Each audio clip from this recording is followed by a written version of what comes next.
वह बूढ़ी औरत कुछ नहीं समझती। शहर के सबसे खास रेस्तरां में उस व्यवसायी ने चिल्लाकर कहा।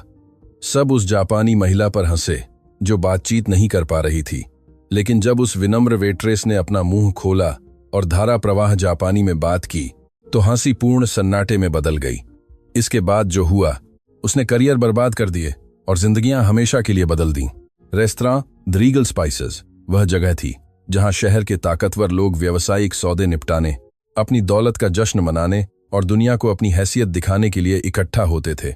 छत से क्रिस्टल के झूमर कृत्रिम नक्षत्रों की तरह लटक रहे थे। खास व्यंजनों की खुशबू हवा में तैर रही थी और हर मेज पर इतना पैसा होता था जितना ज्यादातर लोग अपनी पूरी जिंदगी में नहीं देख पाते। ईशिता शर्मा अपनी दाहिनी हथेली पर पूरी तरह से संतुलित ट्रे लेकर उन मेजों के बीच चल रही थी। इतने घंटों खड़े रहने के बाद उसके पैर दुख रहे थे, लेकिन उसके चेहरे पर वह पेशेवर मुस्कान बनी हुई थी जिसे उसने यहाँ काम शुरू करने के बाद से बनाना सीख लिया था।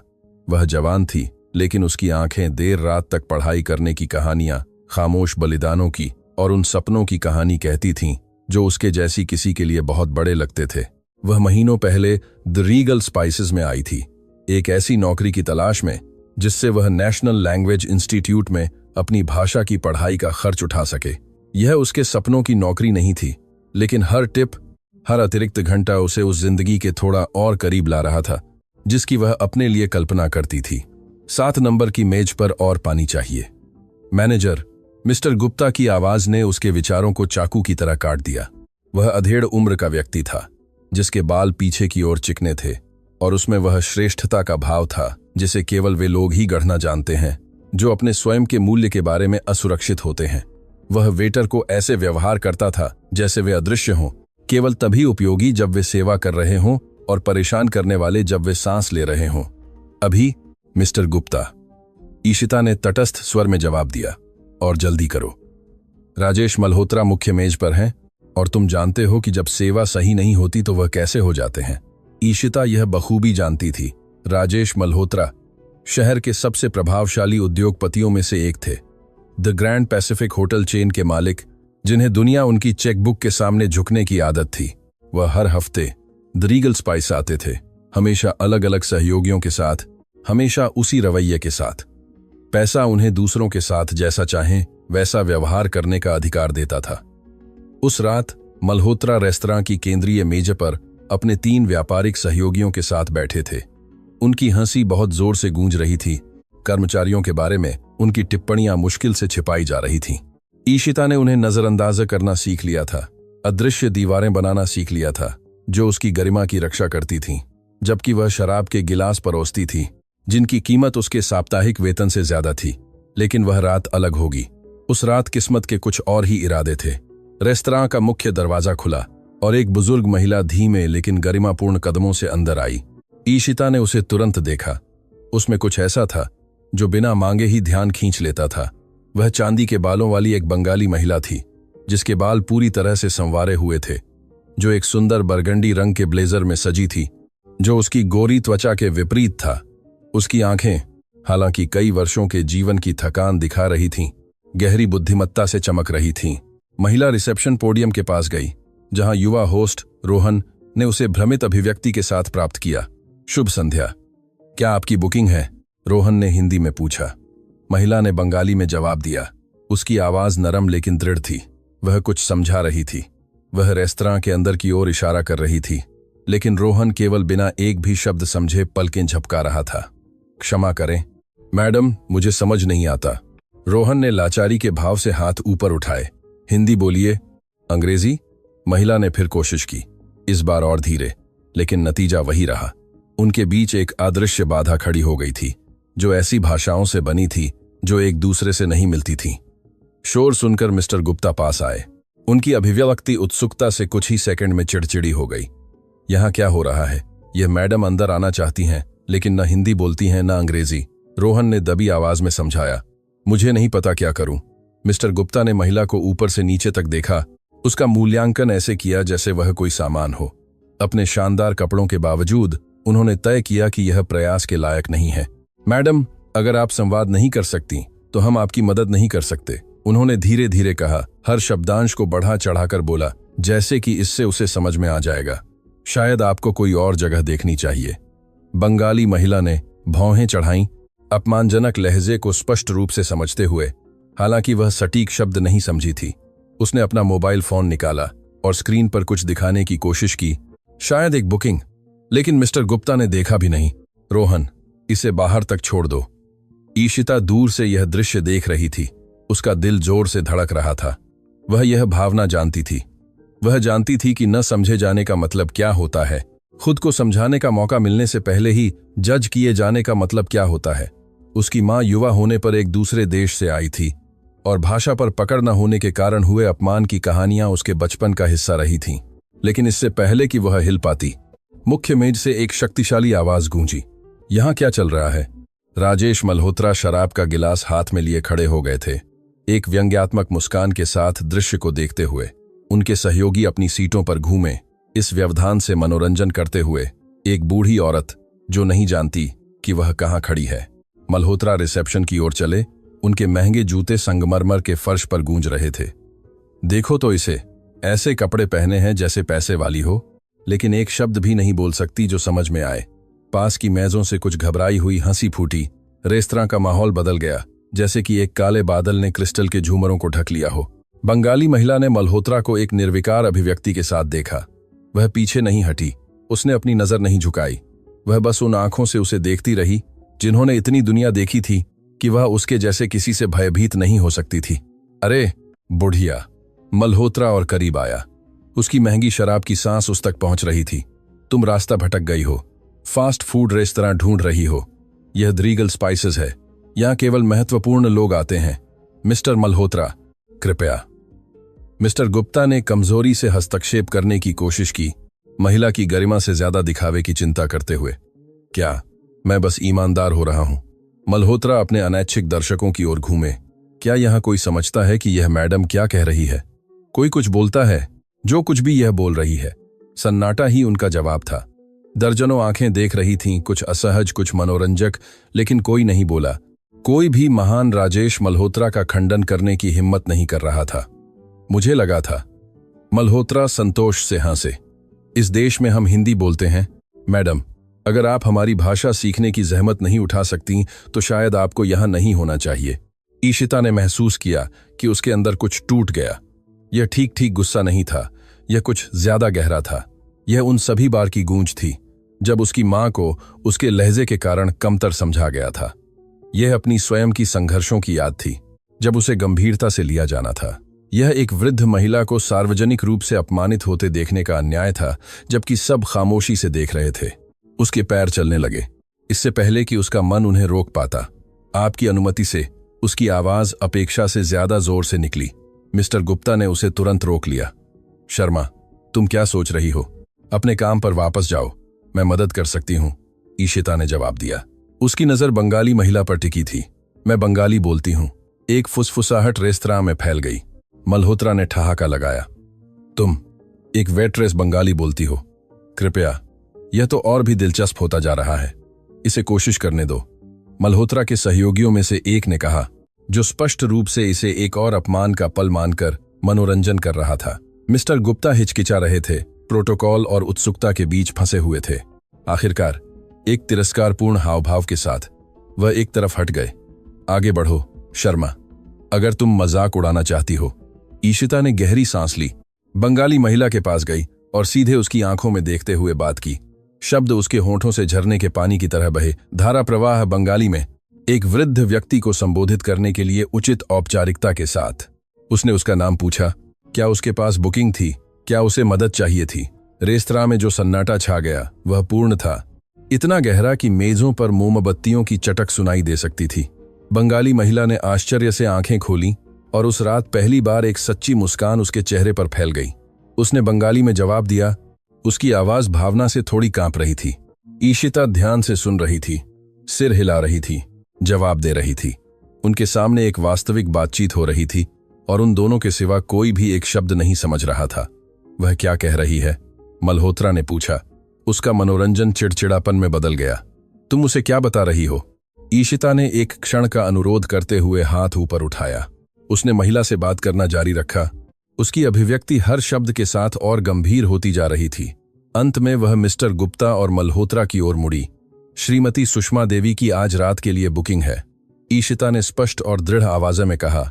निजी लाउंज में 4 लोगों के लिए बुकिंग है, वह बीच में ताम के लिए अपने परिवार का इंतजार कर रही हैं, जो किसी भी क्षण आ जाएगा। मिस्टर गुप्ता का चेहरा पीला पड़ गया। निजी लाउंज में बुकिंग? मुझे जांचने दो। वह रिसेप्शन पोडियम की ओर भागे, उनकी उंगलियां बुकिंग बुक में बेतरतीब ढंग से खोज रही थीं।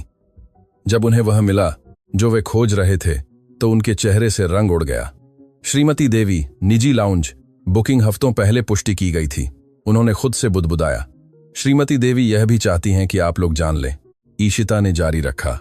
उसकी नजर अब राजेश मल्होत्रा पर टिकी थी कि वह अच्छी तरह से समझती हैं कि उनका अनादर किया जा रहा है। वह कहती हैं कि तिरस्कार की भाषा सार्वभौमिक है। मल्होत्रा ने जवाब देने के लिए मुंह खोला, लेकिन एक भी शब्द नहीं निकला। बहुत समय बाद पहली बार महान व्यवसायी को नहीं पता था कि क्या कहना है। और एक बात ईशिता ने अनुवाद किया जबकि श्रीमती देवी बोल रही थीं। वह कहती हैं कि उनके देश में बड़ों का सम्मान पवित्र है, कि सच्ची दौलत बैंक खातों में नहीं मापी जाती, बल्कि इस बात में मापी जाती है कि हम दूसरों के साथ कैसा व्यवहार करते हैं, खासकर उन लोगों के साथ जिन्हें हम सोचते हैं कि वे हमें नहीं समझ सकते। पूरे रेस्तरां ने अपनी सांस रोक ली थी। मल्होत्रा के सहयोगी असहज नजरें बदल रहे थे। अन्य मेजों के मेहमान शर्मिंदगी से लेकर खामोश प्रशंसा तक की अभिव्यक्तियों के साथ देख रहे थे। मिस्टर गुप्ता व्यावहारिक रूप से रेंगते हुए पास आए। उनका रवैया पूरी तरह से बदल गया था। श्रीमती देवी, मेरी सबसे सच्ची माफी। कृपया मुझे आपको व्यक्तिगत रूप से निजी लाउंज तक ले जाने दें। आज रात का सब कुछ घर के खर्च पर है। श्रीमती देवी ने बंगाली में कुछ जवाब दिया, सीधे ईशिता की ओर देखते हुए। वह कहती हैं कि वह निजी लाउंज में जाएंगी, ईशिता ने अनुवाद किया, लेकिन एक शर्त पर।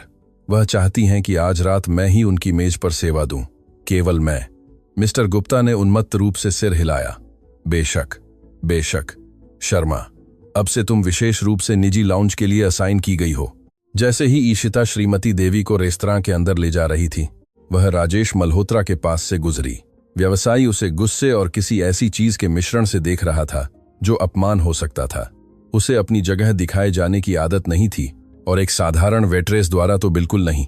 यह यहां खत्म नहीं होता, मल्होत्रा ने फुसफुसाया जब ईशिता उसके पास से गुजरी। कोई मुझे बेवकूफ नहीं बनाता। ईशिता ने जवाब नहीं दिया, वह बस चलती रही, उसकी पीठ सीधी, उसकी गरिमा अक्षुण्ण। लेकिन जैसे ही वह निजी लाउंज के दरवाजे से गुजरी, वह अपनी रीढ़ में दौड़ने वाली सिहरन को नजरअंदाज नहीं कर सकी। मल्होत्रा के शब्द धमकी जैसे लग रहे थे, और उसके जैसे आदमी खोखली धमकियां नहीं देते थे। निजी लाउंज में श्रीमती देवी राहत की सांस लेकर बैठ गईं। उन्होंने ईशिता की ओर उन आंखों से देखा जो कृतज्ञता से ज्यादा चमक रही थीं।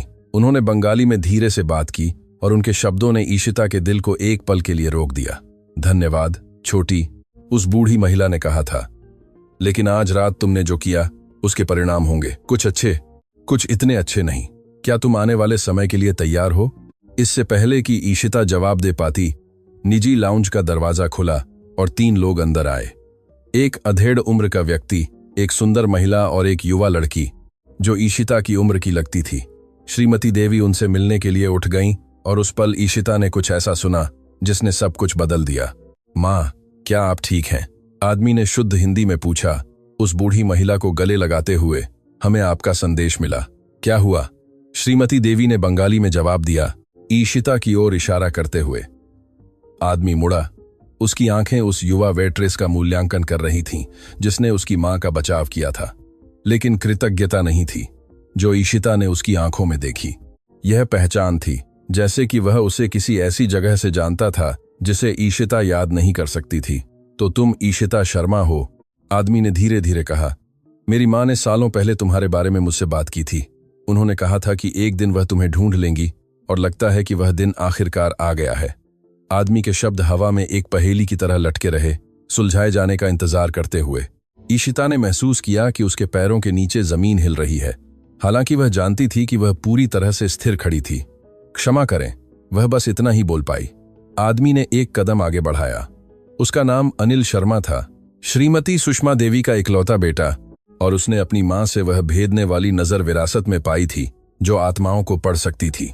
उसके बगल में उसकी पत्नी कामिनी कुमारी, उत्सुकता से नियंत्रित उत्सुकता के साथ दृश्य को देख रही थी, जबकि उनकी बेटी प्रिया नाजुक नैन नक्श वाली एक युवा लड़की जो दो संस्कृतियों को पूरी तरह से मिलाती थी, ईशिता से अपनी नजर नहीं हटा पा रही थी।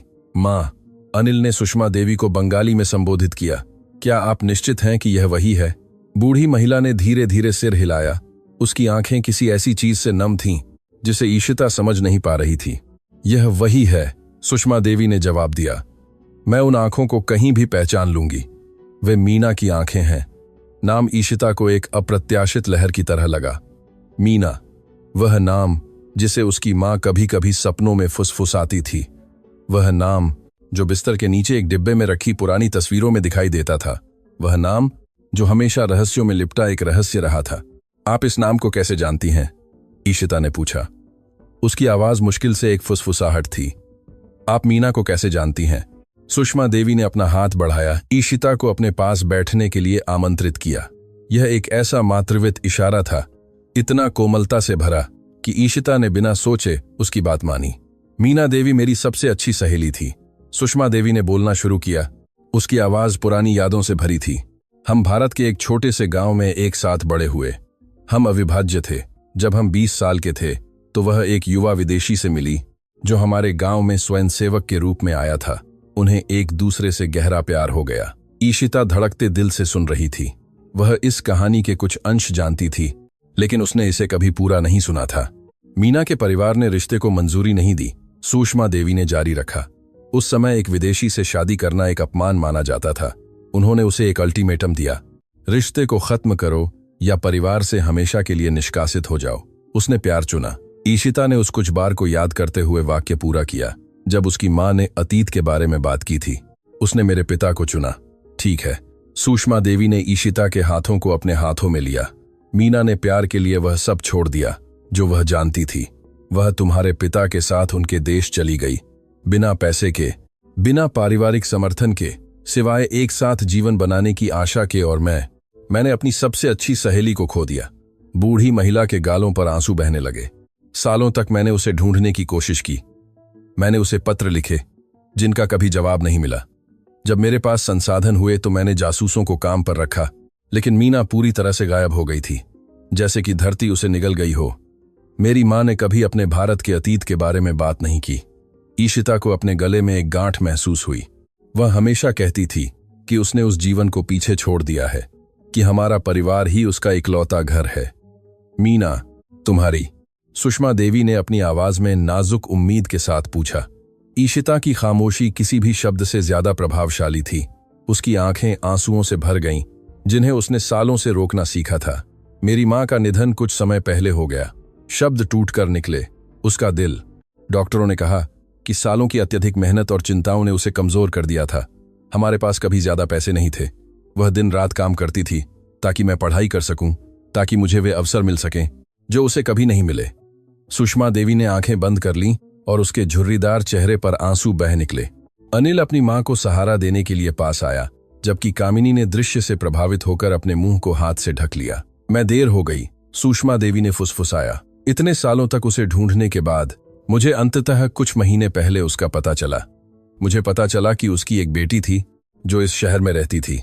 मैं खासकर तुम्हें ढूंढने आई थी, ईशिता, उस वादे को पूरा करने के लिए जो मैंने मीना से तब किया था जब हम जवान थे। क्या वादा?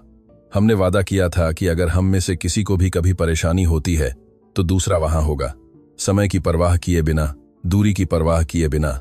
हमने वादा किया था कि हम एक दूसरे के परिवारों की देखभाल करेंगे जैसे कि वे हमारे अपने हों। सुषमा देवी ने अपने पर्स में कुछ ढूंढा और एक पुरानी, समय से घिसी हुई तस्वीर निकाली। उसमें 2 युवा भारतीय लड़कियां कैमरे पर मुस्कुरा रही थीं। उनकी बाहें आपस में उलझी हुई थीं। जवानी की खुशी उनके चेहरों पर चमक रही थी। यह तस्वीर हमने उस दिन ली थी जब हमने वह वादा किया था। सुषमा देवी ने तस्वीर ईशिता को सौंप दी। तुम्हारी मां के पास बिल्कुल ऐसी ही एक थी। क्या तुमने कभी उसे देखा? ईशिता ने धीरे धीरे सिर हिलाया। वह मेरी मां के यादों के डिब्बे में है। मैं हमेशा सोचती थी कि तस्वीर में दूसरी युवा लड़की कौन थी। उसने मुझे कभी नहीं बताया, क्योंकि उसे याद रखना बहुत दर्दनाक था, सुषमा देवी ने समझाया। मीना ने प्यार के लिए सब कुछ त्याग दिया, और जब मैं सब कुछ कहती हूं तो मेरा मतलब सब कुछ है। उसके परिवार ने उसे पूरी तरह से बेदखल कर दिया। उसने फिर कभी उनसे बात नहीं की। लेकिन कुछ और भी था, कुछ ऐसा जो उसने शायद तुम्हें कभी नहीं बताया। ईशिता का दिल थम गया।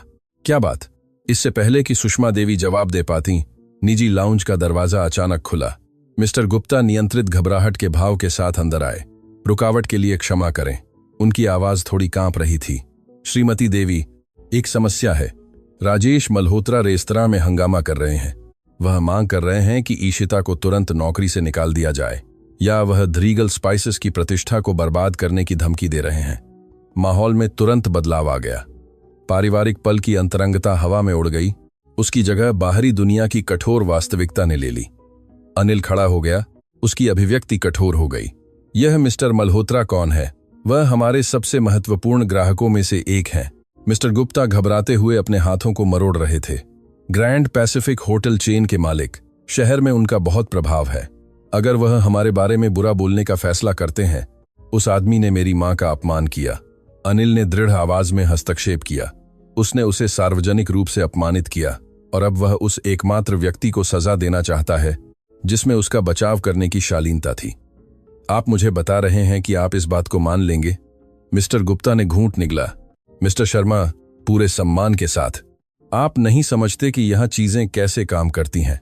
मिस्टर मल्होत्रा अगर चाहें तो हमें बर्बाद कर सकते हैं, और आप लोग उसे खुश रखने के लिए एक निर्दोष कर्मचारी को बर्बाद करना पसंद करेंगे। प्रिया ने पहली बार बात की। उसकी आवाज युवा आक्रोश से भरी थी। यह कायरता है। प्रिया, कृपया। कामिनी ने अपनी बेटी को शांत करने की कोशिश की, लेकिन उसकी आंखों में भी वही घृणा चमक रही थी। ईशिता खड़ी हो गई। पूरी बातचीत के दौरान वह खामोश रही थी। न केवल मल्होत्रा की धमकी को, बल्कि अपनी मां के बारे में खुलासे को भी प्रोसेस कर रही थी। लेकिन अब वह जानती थी कि उसे क्या करना है। मिस्टर गुप्ता, चिंता न करें, उसने आश्चर्यजनक रूप से शांत आवाज में कहा। अगर मेरी यहां उपस्थिति समस्याएं पैदा करती है तो मैं इस्तीफा दे दूंगी। मैं नहीं चाहती कि रेस्तरां मेरी गलती के कारण भुगते। नहीं। सुषमा देवी की आवाज ऐसी शक्ति के साथ गूंजी जिसकी किसी ने उसकी उम्र की महिला से उम्मीद नहीं की थी। बूढ़ी महिला अपनी छड़ी के सहारे खड़ी हो गई। उसकी आंखें दृढ़ संकल्प से चमक रही थीं। तुम इस्तीफा नहीं दोगी। तुम उस आदमी को कुछ भी छीनने नहीं दोगी। श्रीमती देवी, पूरे सम्मान के साथ, आप नहीं जानती कि वह आदमी क्या कर सकता है। मिस्टर गुप्ता ने समझाने की कोशिश की। उसके हर जगह संबंध हैं। वह ईशिता को शहर के किसी भी रेस्तरां में नौकरी न मिलने का कारण बन सकता है, तो वह कहीं और काम ढूंढेगी। बताना कुछ हा, यही किसी का मादन को। सुषमा देवी ने जवाब दिया। या इससे भी बेहतर, उसे नौकरी ढूंढने की जरूरत ही नहीं पड़ेगी। सब ने बूढ़ी महिला को भ्रमित होकर देखा। सुषमा देवी ईशिता की ओर मुड़ी, उसके हाथों को फिर से पकड़ते हुए। कुछ ऐसा है जो तुम्हें जानना चाहिए, छोटी। कुछ ऐसा जो सब कुछ बदल देगा। अनिल ने चेतावनी दी। शायद यह सही समय नहीं है। इससे बेहतर समय और कोई नहीं है। सुषमा देवी ने जोर दिया। ईशिता को सच जानने का अधिकार है, पूरा सच। कमरे में सन्नाटा इतना घना था कि उसे चाकू से काटा जा सकता था। जब मीना ने भारत छोड़ा तो उसने अपने परिवार से ज्यादा कुछ छोड़ा। सुषमा देवी ने शुरू किया।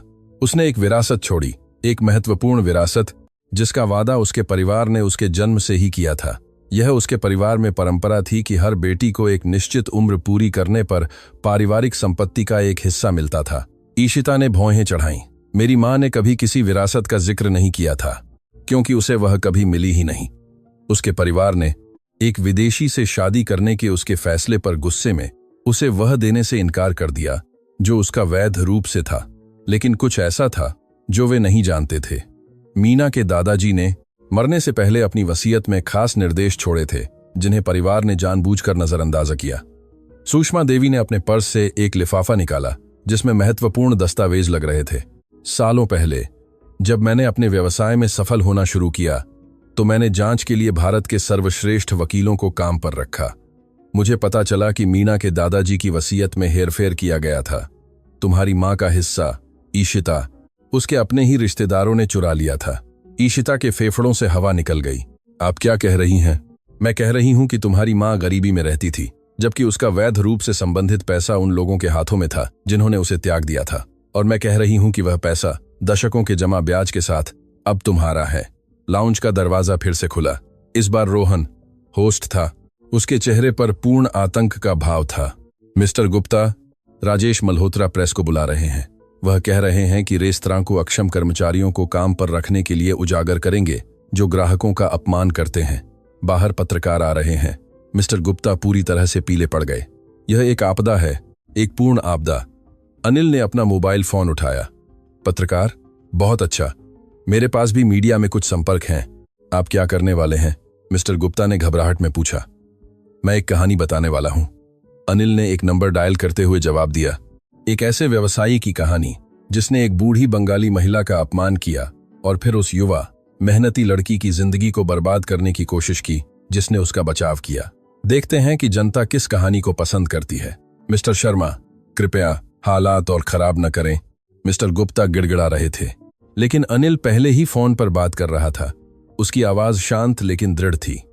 रात की घटनाओं को किसी ऐसे व्यक्ति को बता रहा था जिसके पास स्पष्ट रूप से उन्हें बढ़ाने की शक्ति थी। ईशिता खुद को एक तूफान के बीच फंसी महसूस कर रही थी। कुछ ही घंटों में उसकी जिंदगी ने ऐसा मोड़ ले लिया था जिसकी उसने कभी कल्पना भी नहीं की थी। उसने अपनी मां से ऐसे संबंध खोजे थे जिनके बारे में वह नहीं जानती थी। उसने एक शक्तिशाली आदमी का सामना किया था और अब वह एक मीडिया लड़ाई के बीच में थी जो उसे बर्बाद कर सकती थी या उसे ऊपर उठा सकती थी। सुषमा देवी उसके पास आईं। उनकी आवाज नरम लेकिन दृढ़ थी।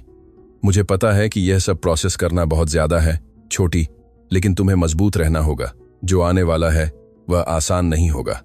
वह आदमी मल्होत्रा तब तक नहीं रुकेगा जब तक उसे यह न लगे कि वह जीत गया है। और तुम्हारी विरासत के बारे में कुछ चीजें हैं जो सब कुछ और भी जटिल बनाती हैं। क्या चीजें? तुम्हारी मां का परिवार भारत में अभी भी मौजूद है, और जब उन्हें पता चलेगा कि मैं तुम्हारी ओर से विरासत का दावा कर रही हूं तो वे लड़ेंगे। वे शक्तिशाली लोग हैं ईशिता, ऐसे लोग जिन्होंने तुम्हारी मां को पारिवारिक इतिहास से मिटाने के लिए हर संभव प्रयास किया। आप मेरे लिए यह सब क्यों कर रही हैं? ईशिता ने पूछा। आंसू अंततः बह निकले। आप मुझे नहीं जानती, मैं कोई नहीं हूं। सुषमा देवी ने अपने झुर्रीदार हाथों में ईशिता का चेहरा लिया, उसके आंसुओं को मां की कोमलता से पोंछते हुए। तुम मेरी सबसे अच्छी सहेली की बेटी हो। तुम मीना की इस दुनिया में एकमात्र बची हुई निशानी हो, और मैंने वादा किया था कि मैं उसके परिवार की देखभाल करूंगी जैसे कि वह मेरा अपना हो। मैं दशकों देर से आई हूं, लेकिन मैं अब यहां हूं और मैं तुम्हें अकेला नहीं छोड़ूंगी।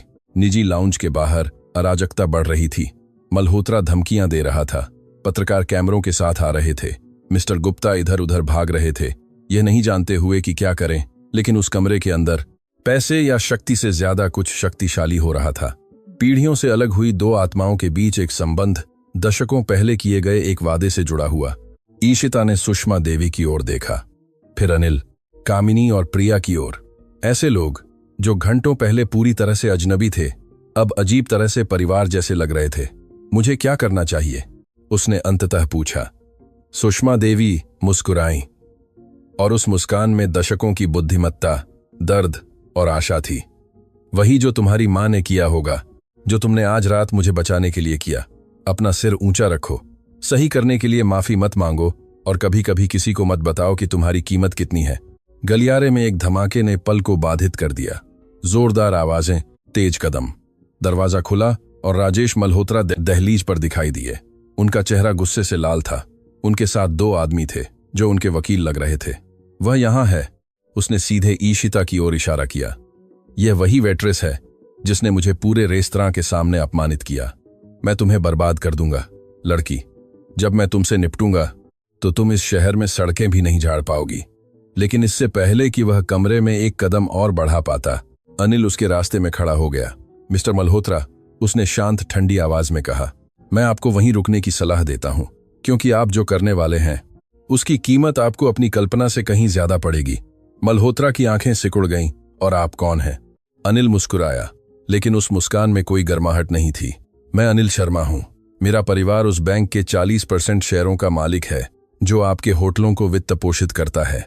और मेरी मां, वह महिला जिसे आपने आज रात अपमानित किया, अंतर्राष्ट्रीय सुषमा देवी फाउंडेशन की अध्यक्ष हैं, जो दुनिया के सबसे सम्मानित परोपकारी संगठनों में से एक है। मल्होत्रा के चेहरे से रंग उड़ गया। तो मैं आपसे पूछता हूं, मिस्टर मल्होत्रा, क्या आप वास्तव में इसे जारी रखना चाहते हैं? अनिल के शब्दों के बाद जो सन्नाटा छा गया वह इतना घना था कि उसमें अपना वजन महसूस हो रहा था। राजेश मल्होत्रा निजी लाउंज की दहलीज पर अचल खड़े थे। उनका चेहरा गुस्से से अविश्वास में बदल गया और अंततः कुछ ऐसा जो खतरनाक रूप से डर जैसा लग रहा था। यह असंभव है, मल्होत्रा ने बुदबुदाया, हालांकि उसकी आवाज से उसकी पिछली सारी हेकड़ी चली गई थी। शर्मा परिवार हैं, आप नहीं हो सकते। उस बैंक के मालिक जो आपके छोटे से होटल साम्राज्य को चलाता है। अनिल ने विनाशकारी शांति के साथ वाक्य पूरा किया। मैं आपको विश्वास दिलाता हूं कि हम बिल्कुल वही हैं जो मैं कह रहा हूं। और अब मिस्टर मल्होत्रा, मैं आपको सलाह देता हूं कि आप पीछे हट जाएं, इससे पहले कि यह स्थिति आपके लिए और भी असहज हो जाए।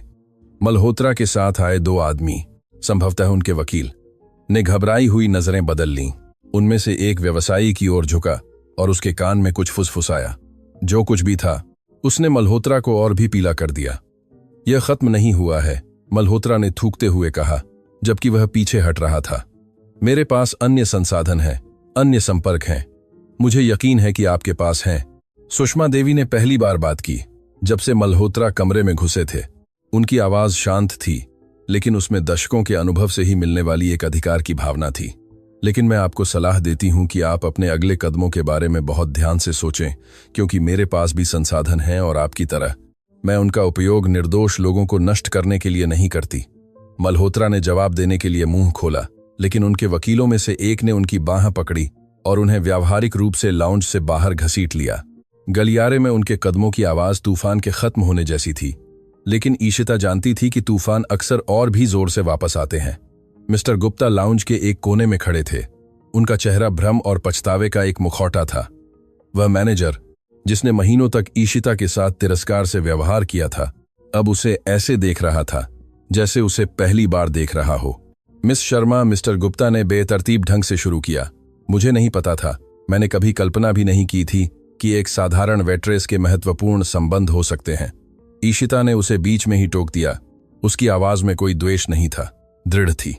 चिंता न करें मिस्टर गुप्ता, मुझे लोगों द्वारा कम आंकने की आदत है। सुषमा देवी ईशिता के पास गईं और उसका हाथ पकड़ा। देर हो गई है छोटी, यह एक बहुत लंबी रात रही है और कई खुलासे हुए हैं। मुझे लगता है कि हम सभी को आराम करने की जरूरत है, लेकिन अलग होने से पहले मुझे तुमसे एक महत्वपूर्ण सवाल पूछना है। ईशिता ने सिर हिलाया, शारीरिक और भावनात्मक थकावट महसूस करते हुए उसके शरीर पर हावी होने लगी थी। तुम्हारी मां का यादों का डिब्बा, जिसका तुमने पहले जिक्र किया था, क्या वह अभी भी तुम्हारे पास है? हाँ, वह मेरे अपार्टमेंट में है। मैं उसे कभी फेंक नहीं पाई, हालांकि कभी कभी उसे खोलना बहुत दर्दनाक होता है। सुषमा देवी की आंखें आशा और उदासी के मिश्रण से चमक उठीं। क्या तुम मुझे उसे देखने दोगी? आज रात नहीं, लेकिन जल्द ही। मुझे लगता है कि उसमें ऐसी चीजें हो सकती हैं जो पूरी कहानी को फिर से बनाने में मदद कर सकती हैं। ऐसी चीजें जो तुम्हारी मां को शायद तुम्हें समझाने का कभी मौका नहीं मिला। ईशिता को अपने गले में एक गांठ महसूस हुई। वह डिब्बा उसकी मां के जाने के बाद से उसके साथ उसका सबसे अंतरंग संबंध था। उसके अंदर की हर वस्तु पवित्र, अछूत थी, यादों का एक छोटा सा मंदिर जिसे केवल वही जानती थी। लेकिन सुषमा देवी को देखकर, उसकी आंखों में वही खोने का दर्द देखकर जो वह खुद ढो रही थी, ईशिता जान गई कि वह मना नहीं कर सकती। कल, उसने धीरे से कहा, आप कल मेरे अपार्टमेंट में आ सकती हैं, मैं आपको सब कुछ दिखाऊंगी। सुषमा देवी मुस्कुराईं और उस मुस्कान में दशकों का इंतजार था जो आखिरकार खत्म हो रहा था। शर्मा परिवार ने ईशिता को उसके घर तक ले जाने पर जोर दिया। गाड़ी शानदार, शांत थी, उन भीड़ भाड़ वाली बसों से पूरी तरह से अलग जिन्हें ईशिता हर रात काम के बाद लेती थी। प्रिया उसके बगल में बैठ गई और रास्ते भर उस युवा लड़की ने उसकी जिंदगी, उसकी पढ़ाई, उसके सपनों के बारे में सवाल पूछना बंद नहीं किया। मेरी दादी ने सालों तक तुम्हारे बारे में बात की है, प्रिया ने स्वीकार किया। ठीक है, खासकर तुम्हारे बारे में नहीं, बल्कि मीना की बेटी के बारे में। वह हमेशा कहती थी कि एक दिन उसे ढूंढ लेंगी। मैं सोचती थी कि यह बस एक बूढ़ी औरत की कल्पना थी, लेकिन तुम यहां हो, मैं यहां हूं, ईशिता ने दोहराया, हालांकि उसे अभी भी विश्वास नहीं हो रहा था कि यह सब सच है। गाड़ी एक कामकाजी वर्ग के पड़ोस में एक साधारण इमारत के सामने रुकी। ईशिता को अपने घर की तुलना शर्मा परिवार के आसपास के विलासिता से करते हुए शर्मिंदगी महसूस हुई। यह यही है, उसने जल्दी से अलविदा कहने की तैयारी करते हुए कहा, लेकिन सुषमा देवी ने इमारत को विचारशील अभिव्यक्ति के साथ देखा। तुम्हारी मां ने अच्छी पसंद की। इस पड़ोस में चरित्र है, वास्तविक जीवन है। वह किसी भी खाली हवेली से ज्यादा मूल्यवान है। शब्दों ने ईशिता के दिल में गहराई से कुछ छुआ। उसकी मां ने हमेशा कुछ ऐसा ही कहा था कि घर को वर्ग मीटर में नहीं मापा जाता, बल्कि उसमें मौजूद प्यार की मात्रा में मापा जाता है। कल तक छोटी सुषमा देवी ने विदा ली। आराम करो, जो आने वाला है वह आसान नहीं होगा, लेकिन तुम अकेली नहीं होगी। ईशिता सीढ़ियां चढ़कर तीसरी मंजिल पर अपने छोटे से अपार्टमेंट में गई। हर सीढ़ी पिछले से भारी लग रही थी, जैसे कि वह न केवल रात की थकान बल्कि उसे मिली सभी खुलासों का वजन भी ढो रही थी। उसने दरवाजा खोला और रोशनी जलाई। अपार्टमेंट छोटा था लेकिन आरामदायक था। एक कमरा जो खाने का कमरा भी था, एक छोटा सा रसोई घर, एक बाथरूम और एक कमरा जो उसकी मां का था और अब उसका था। दीवारें तस्वीरों, पौधों से सजी थीं जिनकी ईशिता भक्ति से देखभाल करती थी, और छोटे छोटे गहने जो उसकी मां ने सालों से इकट्ठा किए थे। बिना सोचे उसके पैर उसे सीधे बेडरूम की अलमारी में ले गए। वहां सबसे ऊपरी शेल्फ पर एक पुराने कंबल से ढका हुआ वह डिब्बा था। ईशिता ने उसे सम्मानपूर्वक नीचे उतारा। यह एक साधारण लकड़ी का डिब्बा था, बिना किसी अलंकरण के, लेकिन उसके लिए यह दुनिया की सबसे मूल्यवान वस्तु थी। वह बिस्तर पर बैठ गई और उसे अपनी गोद में रखा। उसकी उंगलियां घिसी हुई सतह को सहला रही थीं। उसने गहरी सांस ली और ढक्कन खोला। गंध सबसे पहले उसे लगी, वह पुरानी कागज की, फीके पड़ चुके इत्र की, संरक्षित यादों की खास गंध। इससे पहले कि वह खुद को रोक पाती, ईशिता की आंखें आंसुओं से भर गईं। डिब्बे के अंदर यादों का एक ब्रह्मांड था। उसकी मां की युवावस्था की पीली पड़ चुकी तस्वीरें इतनी सुंदर कि सांस रोक देती थीं। बंगाली में लिखे गए पत्र जिन्हें ईशिता ने ठीक से पढ़ना सीखा था ताकि वह उन्हें समझ सके। एक छोटा हाथ से पेंट किया गया पंखा, रंगीन मोतियों का एक कंगन और सबसे नीचे एक लिफाफा जिसे ईशिता ने कभी नहीं खोला था क्योंकि वह सील था और बंगाली में लिखा था, मेरी बेटी के लिए, जब वह तैयार हो। ईशिता को वह लिफाफा सालों पहले मिला था, अपनी मां की मृत्यु के कुछ समय बाद, लेकिन कुछ ने उसे हमेशा उसे खोलने से रोक दिया था। अज्ञात का डर, उन शब्दों का सामना करने का दर्द जिन्हें अब समझाया नहीं जा सकता था। यह भावना कि एक बार जब वह उसे खोल देगी तो उसकी मां हमेशा के लिए चली जाएगी। लेकिन उस रात जो कुछ भी हुआ था, उसके बाद ईशिता ने महसूस किया कि वह आखिरकार तैयार थी। कांपते हाथों से उसने लिफाफे की सील तोड़ दी। अंदर उसकी मां की नाजुक लिखावट में लिखे कई कागज की शीटें थीं और कुछ और। एक तस्वीर जिसे ईशिता ने कभी नहीं देखा था। तस्वीर में उसकी मां सुषमा देवी के साथ दिखाई दे रही थी, ठीक दूसरी तस्वीर की तरह। लेकिन एक तीसरा व्यक्ति भी था, एक युवा भारतीय आदमी जिसके जापानी नैन नक्श थे, जो मीना का हाथ स्पष्ट कोमलता के साथ पकड़े हुए था। ईशिता ने तस्वीर को पलटा। पीछे उसकी मां की लिखावट में लिखा था, मीना, सुषमा और आर्यन, जिस दिन सब कुछ बदल गया। आर्यन। ईशिता इस नाम को नहीं जानती थी। उसके पिता, वह आदमी जिसके साथ उसकी मां भारत से भागी थी, का नाम अलग था। यह आर्यन कौन था? तेजी से धड़कते दिल के साथ उसने पत्र पढ़ना शुरू किया। मेरी प्यारी ईशिता, उसकी मां ने शुरू किया था, अगर तुम यह पढ़ रही हो तो इसका मतलब है कि मैं अब तुम्हारे साथ नहीं हूं। मुझे छोड़ जाने के लिए मुझे माफ करना, मेरे प्यार। मुझे उन सभी रहस्यों के लिए माफ करना जिन्हें मैंने रखा था, लेकिन कुछ ऐसी बातें थीं जिन्हें मैं जीते जी तुम्हें नहीं बता सकती थी। ऐसी बातें जिन्हें याद रखना मुझे बहुत दर्द देता था। ईशिता को अपनी दृष्टि धुंधली करने वाले आंसुओं को पोंछने के लिए रुकना पड़ा। उसने गहरी सांस ली और जारी रखा, मैं चाहती हूं कि तुम्हें अपने जन्म के बारे में सच पता चले। वह सच जिसे मैंने सालों तक इस डर से छिपाया था कि तुम मुझे जज करोगी। इस डर से कि अतीत का दर्द तुम्हारे भविष्य को बर्बाद कर देगा। जब मैं जवान थी तो मुझे आर्यन वर्मा नाम के एक आदमी से प्यार हो गया था। वह एक महत्वपूर्ण परिवार का बेटा था जो एक व्यापारिक साम्राज्य का वारिस बनने वाला था। हम एक दूसरे से गहरा प्यार करते थे, लेकिन उसका परिवार कभी भी मुझे स्वीकार नहीं करता। एक साधारण गांव की लड़की जिसके पास न पैसे थे न संबंध। आर्यन ने मुझसे वादा किया था कि वह हमारे लिए लड़ेगा, लेकिन इससे पहले कि वह ऐसा कर पाता, उसके परिवार ने उसे दूर भेज दिया। उन्होंने उसे अपनी पसंद की एक महिला से शादी करने के लिए मजबूर किया। आखिरी बार जब मैंने उसे देखा तो उसने मुझसे कहा था कि वह मुझे कभी नहीं भूलेगा, और मैंने उसे कभी नहीं भुलाया। ईशिता ने महसूस किया कि उसके पैरों के नीचे की दुनिया हिल रही है। उसकी मां ने उसके पिता से पहले किसी और आदमी से प्यार किया था। उसने पढ़ना जारी रखा। हर शब्द एक ऐसी कहानी की ओर परतें खोल रहा था जिसे वह नहीं जानती थी। आर्यन के जाने के महीनों बाद मुझे पता चला कि मैं एक बच्चे की उम्मीद कर रही थी। उसका बच्चा, हमारा बच्चा, तुम, मेरे प्यार। तुम आर्यन वर्मा की बेटी हो। कागज ईशिता के हाथों से गिर गए। दुनिया थम गई। वह सब कुछ जो वह अपने जीवन के बारे में, अपनी पहचान के बारे में, वह कौन थी उसके बारे में जानती थी, अभी अभी ढह गया था। वह आदमी जिसे उसने जीवन भर अपना पिता कहा था, वह आदमी जिसके साथ उसकी मां भारत से भागी थी, उसका जैविक पिता नहीं था। कांपते हाथों से उसने कागज उठाए और पढ़ना जारी रखा। जब मेरे परिवार को मेरी गर्भावस्था के बारे में पता चला तो यह एक भयानक घोटाला था। वे मुझे बच्चे से छुटकारा पाने के लिए मजबूर करना चाहते थे। मैंने मना कर दिया। मैं तुम्हें खोने से पहले मर जाती। तब मुझे रमेश शर्मा से मिली, एक युवा विदेशी स्वयंसेवक जो हमारे गांव में काम कर रहा था। वह दयालु, सज्जन था और जब मैंने उसे अपनी स्थिति बताई तो उसने कुछ ऐसा किया जिसके लिए मैं उसे कभी भी पर्याप्त धन्यवाद नहीं दे पाऊंगी। उसने मुझसे शादी करने और मेरे बच्चे को अपना नाम देने की पेशकश की। रमेश जानता था कि मैं उससे उस तरह से प्यार नहीं करती जिस तरह से मैंने आर्यन से प्यार किया था, लेकिन उसने मुझे फिर भी स्वीकार किया।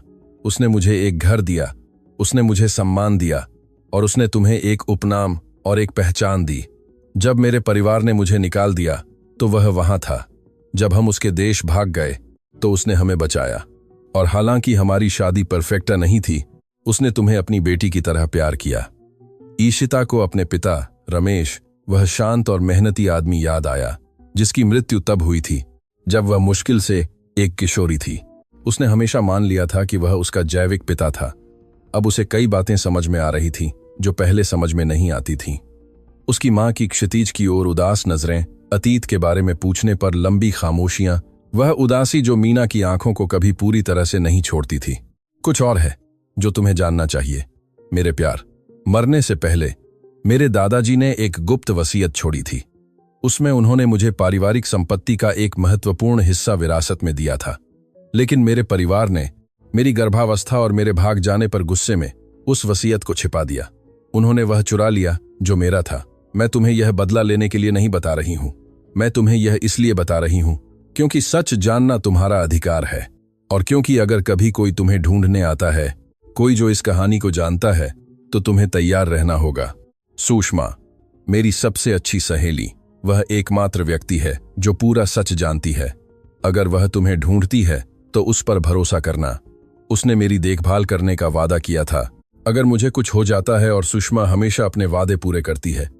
मेरी छोटी ईशिता, मुझे पता है कि यह पत्र तुम्हें दर्द देगा, लेकिन मुझे उम्मीद है कि यह तुम्हें आजादी भी देगा।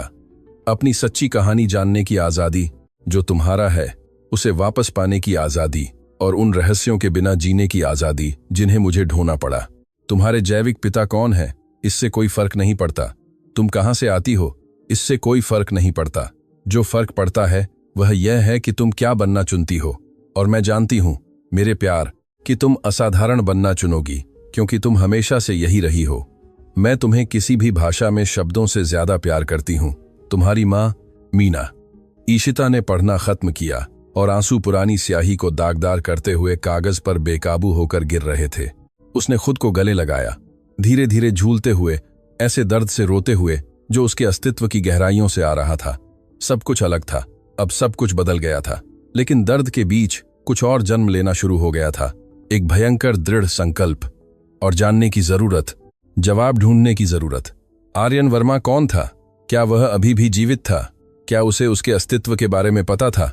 और उसकी मां का परिवार, जिन्होंने उसकी विरासत चुराई थी, उन्होंने वैध रूप से उसके पास जो कुछ था उसका क्या किया था?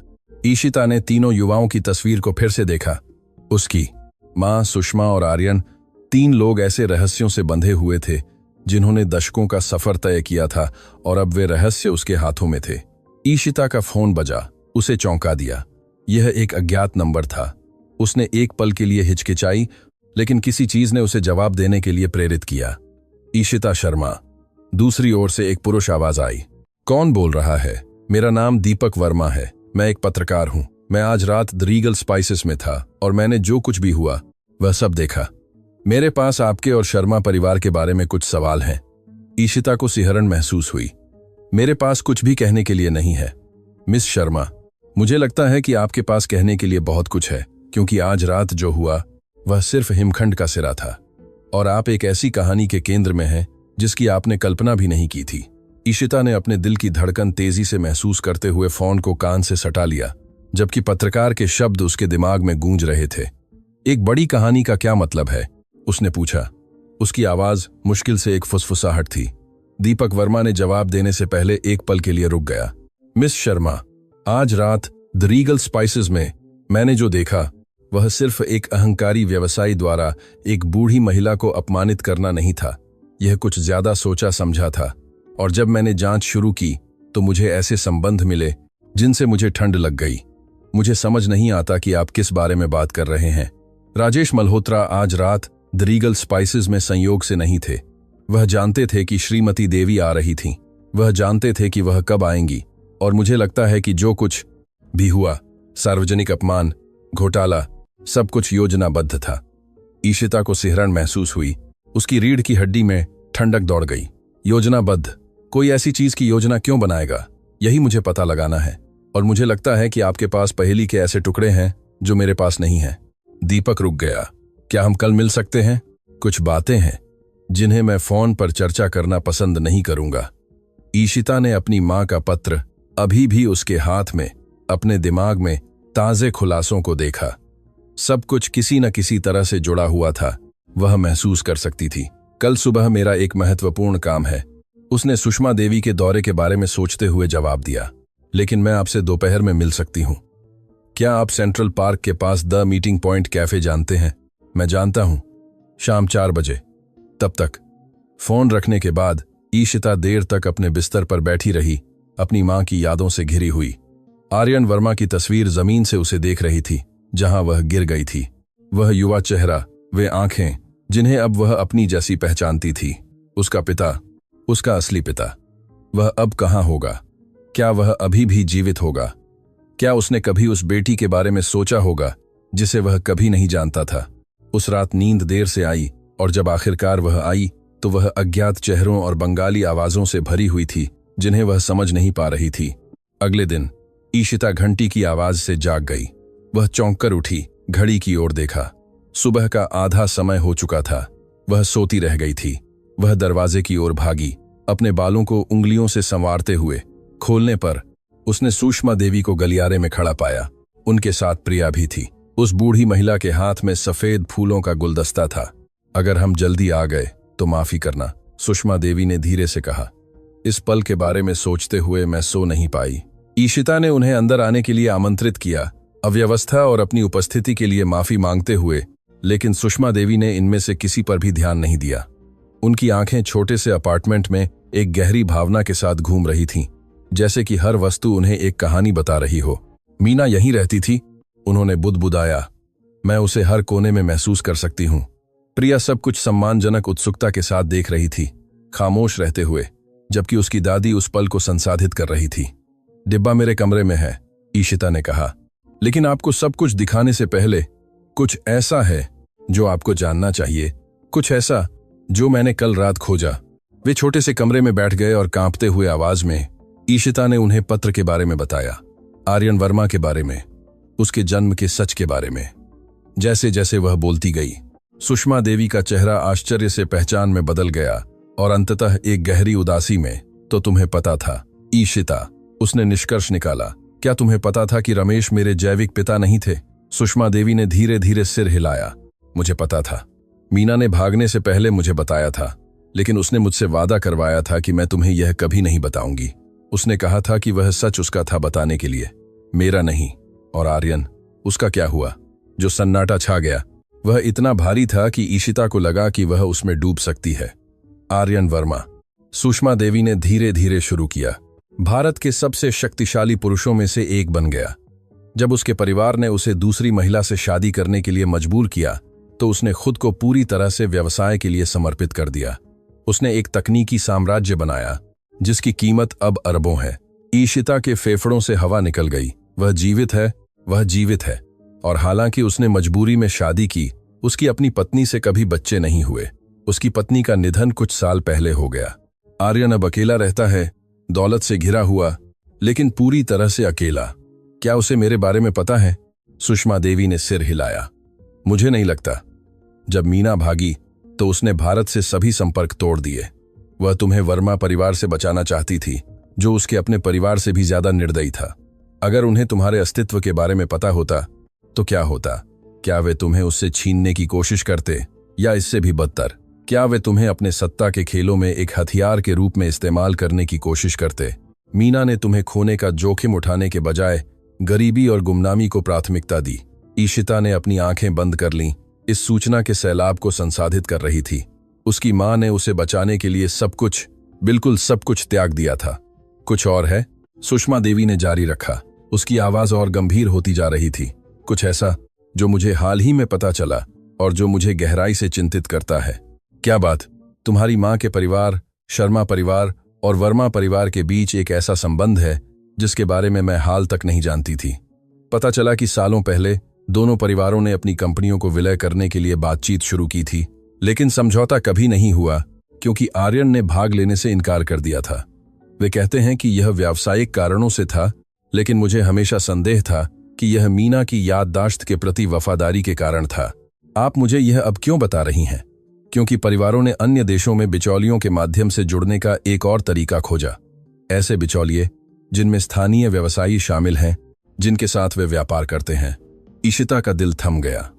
आप कह रही हैं कि राजेश मल्होत्रा के शर्मा परिवार द्वारा नियंत्रित कंपनियों के साथ करोड़ों के अनुबंध हैं। वह अपने अधिकारियों के लिए होटल सेवाएं प्रदान करता है जब वे इस क्षेत्र की यात्रा करते हैं। खुलासा ईशिता पर ठंडे पानी की एक बाल्टी की तरह गिरा। तो कल रात जो हुआ वह कोई संयोग नहीं था। मुझे संयोग पर विश्वास नहीं है, छोटी। मुझे लगता है कि किसी को पता था कि मैं आ रही हूं। मुझे लगता है कि कोई सार्वजनिक घोटाला करना चाहता था, और मुझे लगता है कि उस किसी के वर्मा और शर्मा दोनों परिवारों के साथ संबंध है।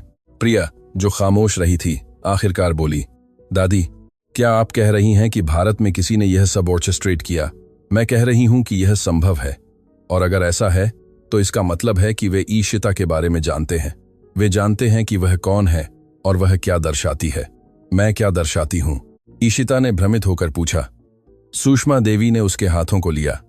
तुम भारत के दो सबसे शक्तिशाली परिवारों की एकमात्र रक्त वारिस हो। अगर तुम्हारा अस्तित्व सार्वजनिक हो जाता है, अगर यह साबित हो जाता है कि तुम आर्यन वर्मा की बेटी हो, तो इन परिवारों ने दशकों से जो शक्ति संतुलन बनाया है वह सब ढह सकता है।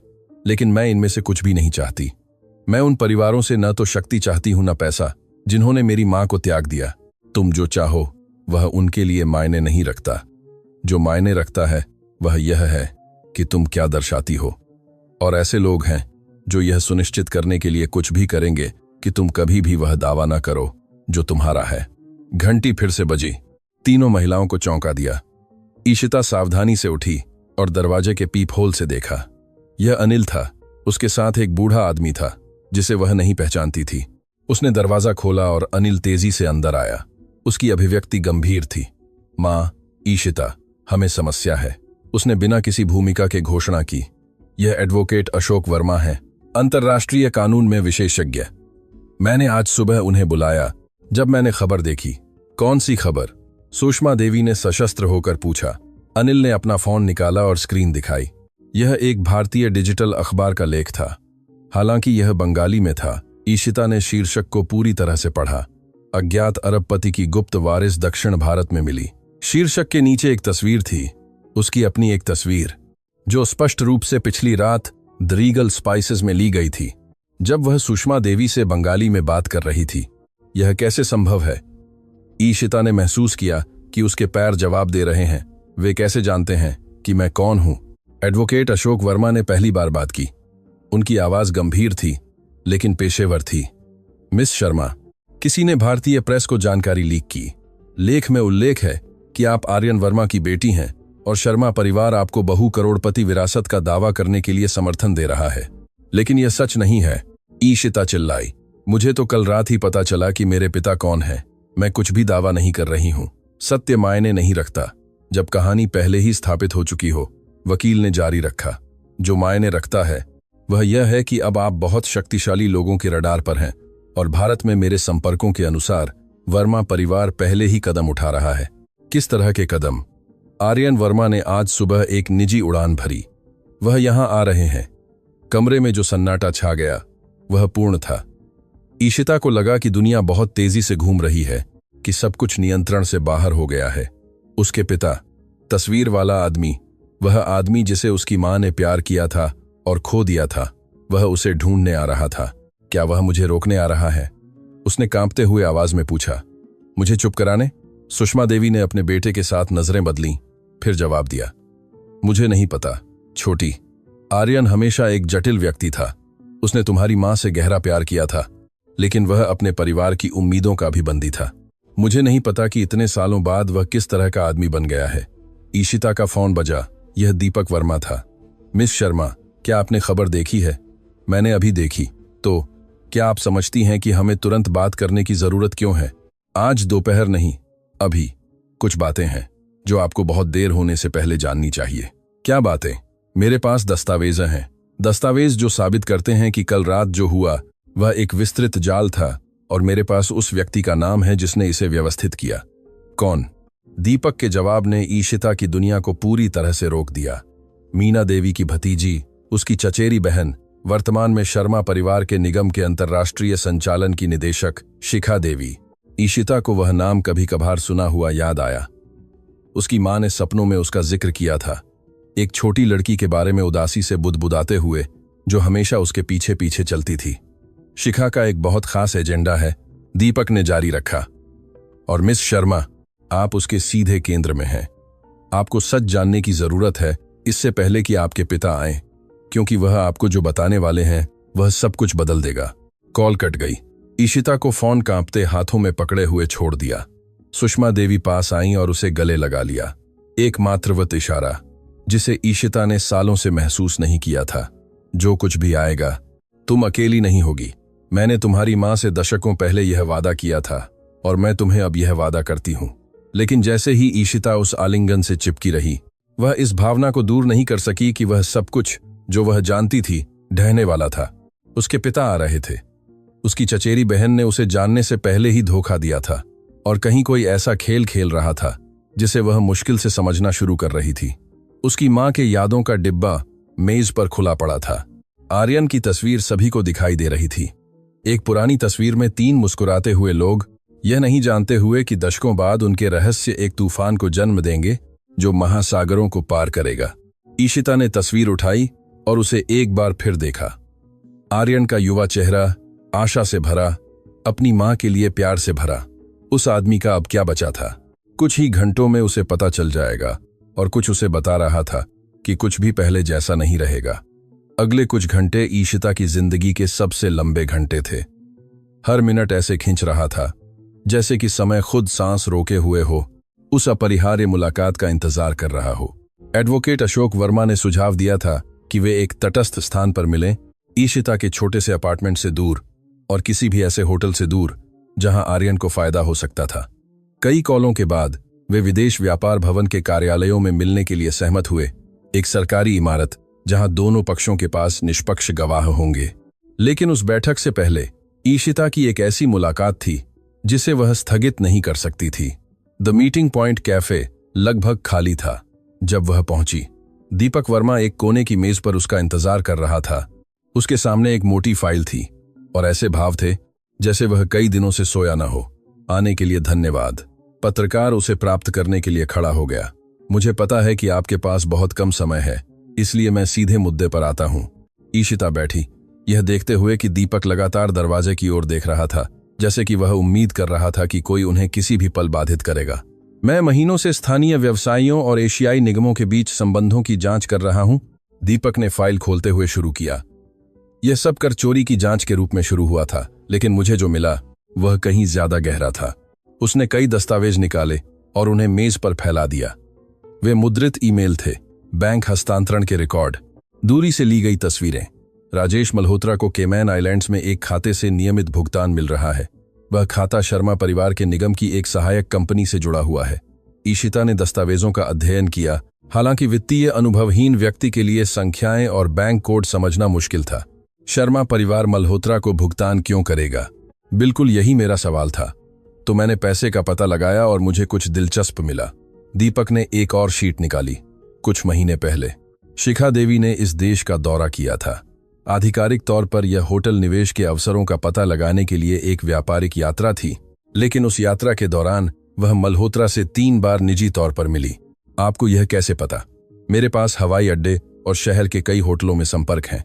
जब आप सालों तक भ्रष्टाचार की जांच करते हैं तो आप रणनीतिक स्थानों पर स्रोत विकसित करना सीखते हैं। दीपक ने एक तस्वीर की ओर इशारा किया। यह तस्वीर इंपीरियल होटल के रेस्तरां में ली गई थी। शिखा और मल्होत्रा एक साथ खाना खा रहे थे। तस्वीर में महिला सुंदर थी, परिष्कृत भारतीय नयन नक्श वाली, शायद 40 के दशक में। उसके भाव में कुछ ऐसा था, एक गणनात्मक ठंडक जिसने ईशिता को सिहरण महसूस कराई। एक भारतीय कार्यकारी एक स्थानीय होटल व्यवसायी के साथ गुप्त रूप से क्यों मिलेगी? यही मैंने खुद से पूछा जब तक मुझे आपके साथ संबंध नहीं मिला। दीपक ने सीधे उसकी ओर देखा। मिस शर्मा, शिखा देवी सालों से आपको ढूंढ रही हैं। ईशिता का दिल थम गया। मुझे ढूंढ रही हैं? क्यों? क्योंकि आप शर्मा परिवार के भीतर उसकी शक्ति के लिए सबसे बड़ा खतरा दर्शाती हैं। दीपक ने एक दस्तावेज निकाला जो एक भारतीय कानूनी पाठ का अनुवाद लग रहा था। आपकी मां के परदादा की वसीयत शर्मा परिवार के मूल कुलपति में एक बहुत ही खास खंड था। उसमें यह शर्त थी कि पारिवारिक विरासत रक्त के प्रत्यक्ष वंशजों को मिले, चाहे उनके जन्म की परिस्थितियां कुछ भी हों या उनके माता पिता के निर्णय कुछ भी हों। वह विरासत जो मेरी मां से चुराई गई थी। बिल्कुल, लेकिन और भी कुछ है। उस खंड में यह भी कहा गया था कि अगर किसी प्रत्यक्ष वारिस को अन्यायपूर्ण तरीके से बाहर कर दिया जाता है तो उसके वंशजों को न केवल उनका मूल हिस्सा बल्कि वर्षों के बहिष्कार के लिए ब्याज सहित मुआवजा भी दावा करने का अधिकार होगा। ईशिता समझने लगी कि दीपक क्या समझा रहा था, उसकी भयावहता को। हम एक महत्वपूर्ण भाग्य की बात कर रहे हैं जो शर्मा निगम के भीतर शक्ति संतुलन को बदलने के लिए पर्याप्त है। और शिखा, अंतर्राष्ट्रीय संचालन के निदेशक के रूप में अगर आप अपना हक दावा करती हैं तो उसे सबसे ज्यादा नुकसान होगा। लेकिन मैं कुछ भी दावा नहीं करना चाहती, ईशिता ने जोर दिया। मैं बस शांति से अपना जीवन जीना चाहती हूँ। आप जो चाहें वह शिखा के लिए अप्रासंगिक है। वह यह जोखिम नहीं उठा सकती कि आप कभी अपना मन बदल दें। इसीलिए उसने कल रात सब कुछ ऑर्केस्ट्रेट किया। मुझे समझ नहीं आता कि रेस्तरां में सुषमा देवी को अपमानित करने से मुझे कैसे फर्क पड़ता है। दीपक ने आह भरी, जैसे कि वह जो कहने वाला था उससे उसे दर्द हो रहा था। क्योंकि शिखा की योजना श्रीमती देवी को अपमानित करने की नहीं थी, वह तुम्हें नष्ट करना चाहती थी। मुझे नष्ट करना? द रीगल स्पाइसेस में घोटाला बहुत अलग तरीके से समाप्त होने के लिए डिजाइन किया गया था। मल्होत्रा को एक ऐसे टकराव को उकसाना था जो तब तक बढ़ता जब तक आप कोई गलती नहीं करती, एक गलती जिसे रिकॉर्ड किया जा सकता था और आपके खिलाफ इस्तेमाल किया जा सकता था। ईशिता को पिछली रात याद आई। उसने जो क्रोध महसूस किया था, मल्होत्रा को वह सब कुछ चिल्लाने की इच्छा जो वह उसके बारे में सोचती थी। अगर आपने अपनी संयम नहीं खोया होता। छुपे हुए कैमरे थे, दीपक ने जारी रखा। सब कुछ रिकॉर्ड करने के लिए भुगतान किए गए लोग। अगर आपने मौखिक हिंसा के साथ प्रतिक्रिया दी होती, अगर आपने मल्होत्रा को गाली दी होती या हंगामा किया होता, तो वह वीडियो सभी मीडिया को भेज दिया जाता। कहानी यह होती, भारतीय परिवार की अवैध पोती किसी भी विरासत के अयोग्य साबित होती है। अस्थिर स्वभाव, आक्रामक व्यवहार, एक सम्मानित परिवार का प्रतिनिधित्व करने के लिए स्पष्ट रूप से अयोग्य। ईशिता का खून जम गया। वे चाहते थे कि मैं खुद को अयोग्य साबित करूं। बिल्कुल, लेकिन आपने कुछ ऐसा किया जिसकी किसी को उम्मीद नहीं थी। नियंत्रण खोने के बजाय आपने गरिमा के साथ जवाब दिया। आपने सही बंगाली में बात की। आपने एक असहाय बूढ़ी महिला का शालीनता और सम्मान के साथ बचाव किया। अचानक कहानी की खलनायिका नायिका बन गई और इसीलिए उन्होंने भारतीय प्रेस को खबर लीक की। शिखा को सुधार करना पड़ा। अगर वह आपकी छवि को नष्ट नहीं कर सकती थी तो कम से कम वह कहानी को नियंत्रित कर सकती थी। इसीलिए लेख आपको एक अवसरवादी के रूप में प्रस्तुत करता है जो शर्मा परिवार का उपयोग पैसा मांगने के लिए कर रहा है। ईशिता ने मेज पर बिखरे दस्तावेजों को देखा, उन षड्यंत्रों का वजन महसूस करते हुए जो उसकी कल्पना से कहीं ज्यादा दूर तक फैले हुए थे। और आर्यन, मेरे पिता, क्या वह इसका हिस्सा हैं? दीपक ने जवाब देने से पहले हिचकिचाया। यही मैं तय नहीं कर पा रहा हूं। आर्यन वर्मा दशकों से एक रहस्य रहे हैं। वह सालों पहले सार्वजनिक जीवन से सेवानिवृत्त हो गए थे। वह बिचौलियों के माध्यम से अपना व्यवसाय चलाते हैं। वह शायद ही कभी साक्षात्कार देते हैं। लेकिन मुझे जो पता है वह यह है कि उनका यहां आने का निर्णय सभी को आश्चर्यचकित कर गया, शिखा सहित। आपको यह कैसे पता? क्योंकि भारत में मेरे सूत्रों ने मुझे सूचित किया कि शिखा ने लेख प्रकाशित होने के बाद से उनसे कई बार संपर्क करने की कोशिश की। उन्होंने उसके किसी भी कॉल का जवाब नहीं दिया। आशा की एक किरण ईशिता के दिल में कौंध गई। अगर उसके पिता शिखा को नजरअंदाज कर रहे थे तो शायद वह उसके दुश्मन नहीं थे। क्या कुछ और है जो आपको जानना चाहिए? दीपक ने फाइल से एक आखिरी तस्वीर निकाली। यह तस्वीर कई साल पहले ली गई थी, आपकी मां के भारत से भागने से पहले। तस्वीर में लोगों का एक समूह था जो एक पारिवारिक उत्सव लग रहा था। ईशिता ने अपनी युवा मां सुषमा और आर्यन को पहचान लिया, लेकिन तस्वीर में कोई और भी था। एक छोटी बच्ची जो 5 साल से ज्यादा की नहीं थी, मीना का हाथ आराध्य भाव से पकड़े हुए थी। यह बच्ची कौन है? शिखा देवी। जब वह छोटी थी तो वह अपनी चाची मीना को बहुत प्यार करती थी। वह उसके पीछे पीछे हर जगह चलती थी। वह बिल्कुल उसकी तरह बनना चाहती थी। और जब मीना भाग गई तो शिखा तबाह हो गई। ईशिता ने तस्वीर में बच्ची के चेहरे का अध्ययन किया। उसमें मासूमियत थी, सच्ची मोहब्बत थी। क्या हुआ था कि वह बच्ची अब उस ठंडी और गणनात्मक महिला में बदल गई थी जो उसके खिलाफ षड्यंत्र रच रही थी। परिवार ने उसे बताया कि मीना ने उनके साथ विश्वासघात किया था। दीपक ने समझाया, जैसे कि उसके विचार पड़ रहा हो, कि उसने शर्मा नाम को बदनाम किया था। उन्होंने उसे उस महिला से नफरत करना सिखाया जिससे वह एक बार प्यार करती थी।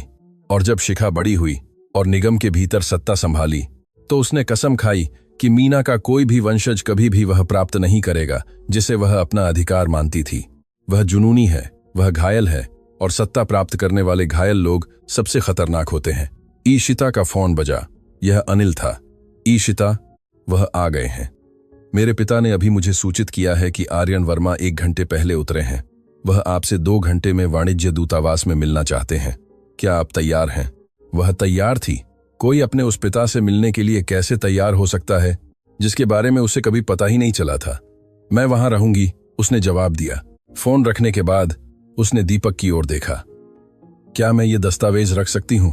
ये प्रतियां हैं, मूल दस्तावेजा एक सुरक्षित स्थान पर हैं, लेकिन सावधान रहें कि आप इन्हें किसके साथ साझा करती हैं।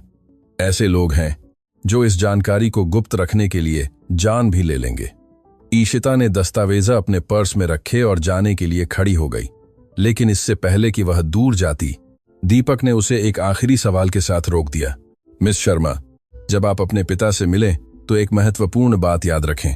क्या बात? आर्यन वर्मा ने अपनी मां को दुनिया में किसी भी चीज से ज्यादा प्यार किया, और जो लोग उसे तब जानते थे उनके अनुसार उसने उसे खोने के लिए खुद को कभी माफ नहीं किया। वह आज जो कुछ भी करेंगे वह उस वजन को ढोते हुए करेंगे। उसे बहुत जल्दी जज न करें। विदेश व्यापार भवन औपनिवेशिक वास्तुकला की एक प्रभावशाली इमारत थी जिसमें सफेद खंभे और पूरी तरह से संवारे हुए बगीचे थे। ईशिता सुषमा देवी, अनिल और एडवोकेट अशोक वर्मा के साथ पहुंची। उसका दिल इतनी जोर से धड़क रहा था कि उसे यकीन था कि सब उसे सुन सकते थे। लॉबी में एक अधिकारी ने उनका स्वागत किया और उन्हें दूसरी मंजिल पर एक निजी बैठक कक्ष में ले गया। ईशिता का हर कदम ऐसा लग रहा था जैसे वह उस गंतव्य की ओर चल रही हो जो जीवन भर उसका इंतजार कर रहा था। कमरे का दरवाजा बंद था। उन्हें बताया गया कि उसके पीछे आर्यन वर्मा इंतजार कर रहे थे। क्या आप चाहती हैं कि हम आपके साथ अंदर आएं? सुषमा देवी ने धीरे से पूछा। ईशिता ने एक पल के लिए सोचा। उसका एक हिस्सा समर्थन चाहता था, अपने साथ सहयोगियों की सुरक्षा चाहता था, लेकिन एक और हिस्सा, एक गहरा हिस्सा, जानता था कि यह पल केवल उसका था। मुझे यह अकेले करना होगा, उसने जवाब दिया। कम से कम शुरुआत में। सुषमा देवी ने समझदारी से सिर हिलाया। हम ठीक यहीं बाहर रहेंगे। अगर आपको हमारी जरूरत हो तो बस बुलाना। ईशिता ने गहरी सांस ली, दरवाजे का हैंडल पकड़ा और दरवाजा खोला। कमरा विशाल था, जिसमें खिड़कियां थीं जिनसे दोपहर की रोशनी अंदर आ रही थी। केंद्र में एक कॉन्फ्रेंस टेबल थी। उसके चारों ओर चमड़े की कुर्सियां थीं और दीवारों पर कलाकृतियां थीं जिनकी कीमत शायद ईशिता ने अपने जीवन में जितना कमाया था उससे कहीं ज्यादा थी। लेकिन उसने इनमें से कुछ भी नहीं देखा। वह केवल खिड़की के पास खड़े आदमी को देख सकती थी।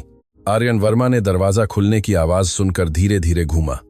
वह लंबा था, अपनी उम्र के बावजूद सीधा खड़ा था। उसके बाल अब पूरी तरह से सफेद हो चुके थे, लेकिन उसकी आंखें, वे आंखें जिन्हें ईशिता ने तुरंत अपनी जैसी पहचान लिया, ऐसी तीव्रता से चमक रही थीं कि सांस रोक देती थीं। एक लंबे पल के लिए उनमें से किसी ने बात नहीं की। वे बस एक दूसरे को देखते रहे। पिता और बेटी, दशकों के रहस्यों और खामोशियों से अलग। यह आर्यन था जिसने पहले खामोशी तोड़ी। उसकी आवाज गहरी, थोड़ी खुरदरी थी और लगभग अगोचर रूप से कांप रही थी। तुम्हारी आंखों में तुम्हारी मां है, शब्द ईशिता को एक भावनात्मक तूफान की शक्ति से लगे। जो आंसू वह रोक रही थी वे अंततः बह निकले, उसके गालों पर बेकाबू होकर गिर रहे थे।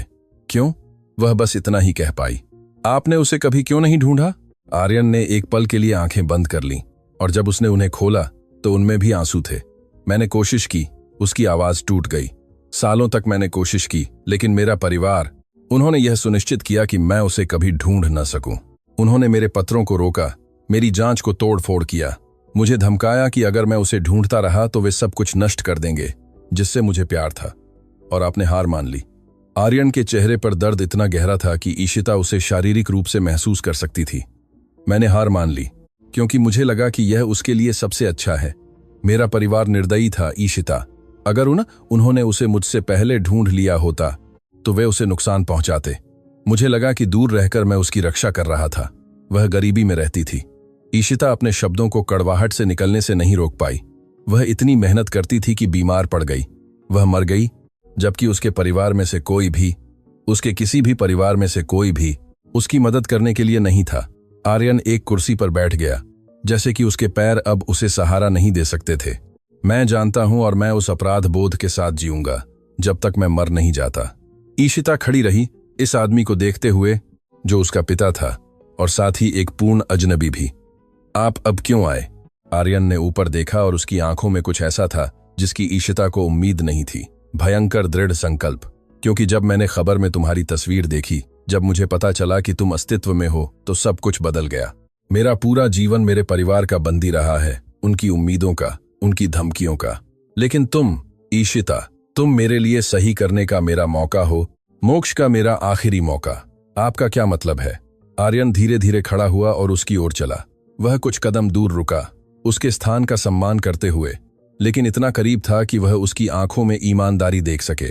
मैं तुम्हें वह सब कुछ देने आया हूं जो तुम्हारा है, सिर्फ पैसा नहीं, हालांकि वह भी। मैं तुम्हें सच देने आया हूं। मैं तुम्हें सार्वजनिक रूप से अपनी बेटी के रूप में पहचानने आया हूं और मैं तुम्हें उन लोगों से बचाने आया हूं जो तुम्हें नुकसान पहुंचाना चाहते हैं। शिखा। आर्यन का चेहरा उस नाम को सुनकर कठोर हो गया। शिखा और अन्य, दोनों परिवारों के भीतर ऐसे षड्यंत्र हैं जो आपकी कल्पना से कहीं ज्यादा हैं और आप, बिना जाने, उन सभी के केंद्र में आ गई हैं। मैं क्यों? क्योंकि तुम 2 साम्राज्यों की वैध वारिस हो और क्योंकि एक रहस्य है, एक रहस्य जिसे तुम्हारी मां ने सुषमा से भी छिपाया था, जो दोनों परिवारों को उजागर होने पर नष्ट कर सकता है। ईशिता ने महसूस किया कि उसके पैरों के नीचे की जमीन हिल रही है। क्या रहस्य? आर्यन ने बंद दरवाजे की ओर देखा, जैसे यह सुनिश्चित कर रहा हो कि कोई उन्हें सुन न सके। तुम्हारी मां सिर्फ प्यार के लिए नहीं भागी, ईशिता। वह भागी क्योंकि उसने कुछ खोजा था, कुछ ऐसा जिसे शर्मा और वर्मा परिवार पीढ़ियों से छिपा रहे थे। और जाने से पहले उसने उस रहस्य के सबूत को एक ऐसी जगह छिपा दिया था जिसे केवल वही जानती थी। क्या सबूत? कहां? आर्यन ने अपनी जेब से एक छोटी सी वस्तु निकाली। यह एक प्राचीन पीतल की चाबी थी जिस पर ऐसे प्रतीक खुदे हुए थे जिन्हें ईशिता नहीं पहचानती थी। यह चाबी तुम्हारी मां के सामान में थी जब वह मर गई। अधिकारियों ने इसे अन्य महत्वहीन वस्तुओं के साथ रखा था, लेकिन मैं जानता हूं कि यह क्या खोलती है। ईशिता ने कांपते हाथों से चाबी ली। वह छूने में ठंडी थी, लेकिन रहस्यों से धड़कती हुई लग रही थी, खुलने का इंतजार कर रही थी। यह क्या खोलती है?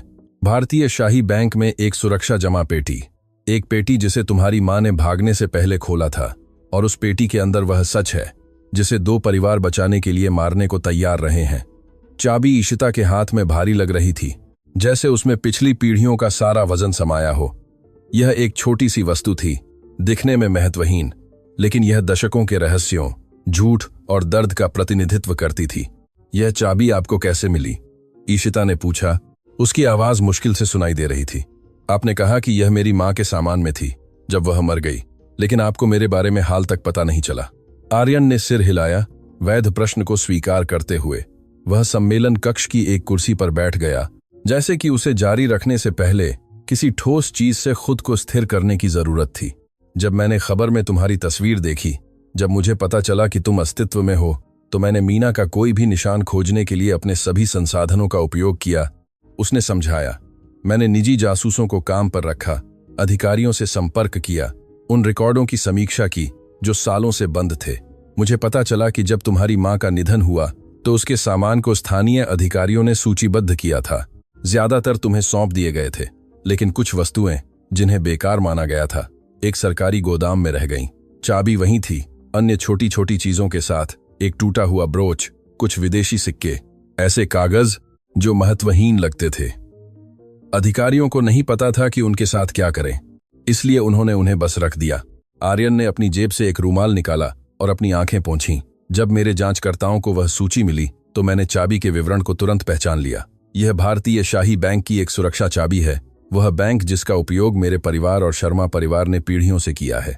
ईशिता हर शब्द, हर खुलासे को संसाधित कर रही थी, एक ऐसी कहानी में नई परतें जोड़ रही थी जिसका कोई अंत नहीं लग रहा था। मेरी मां को उस सुरक्षा जमा पेटी के बारे में कैसे पता चला? आर्यन खड़ा हुआ और खिड़की की ओर चला। उसकी सिलुएट दोपहर की रोशनी के खिलाफ थी, क्योंकि मैंने उसे दिखाया था। उसकी आवाज थोड़ी टूट गई। सब कुछ खत्म होने से हफ्तों पहले, इससे पहले कि मेरा परिवार हमें अलग करता, मैं मीना को उस बैंक में ले गया था। मैं उसे कुछ दिखाना चाहता था। मैं चाहता था कि उसे उन परिवारों के बारे में सच पता चले जिनसे हम दोनों आते थे। क्या सच? आर्यन उसकी ओर देखने के लिए घूमा और उसकी आंखों में इतना गहरा दर्द था कि ईशिता को लगा कि वह उसमें डूब सकती है। हमारे परिवारों की दौलत ईशिता, वर्मा परिवार और शर्मा परिवार दोनों की सम्मान के साथ नहीं बनाई गई थी। यह झूठ, हेरफेर और निर्दोष लोगों के विनाश पर बनाई गई थी। जो सन्नाटा छा गया वह इतना घना था कि ईशिता अपने दिल की धड़कन सुन सकती थी।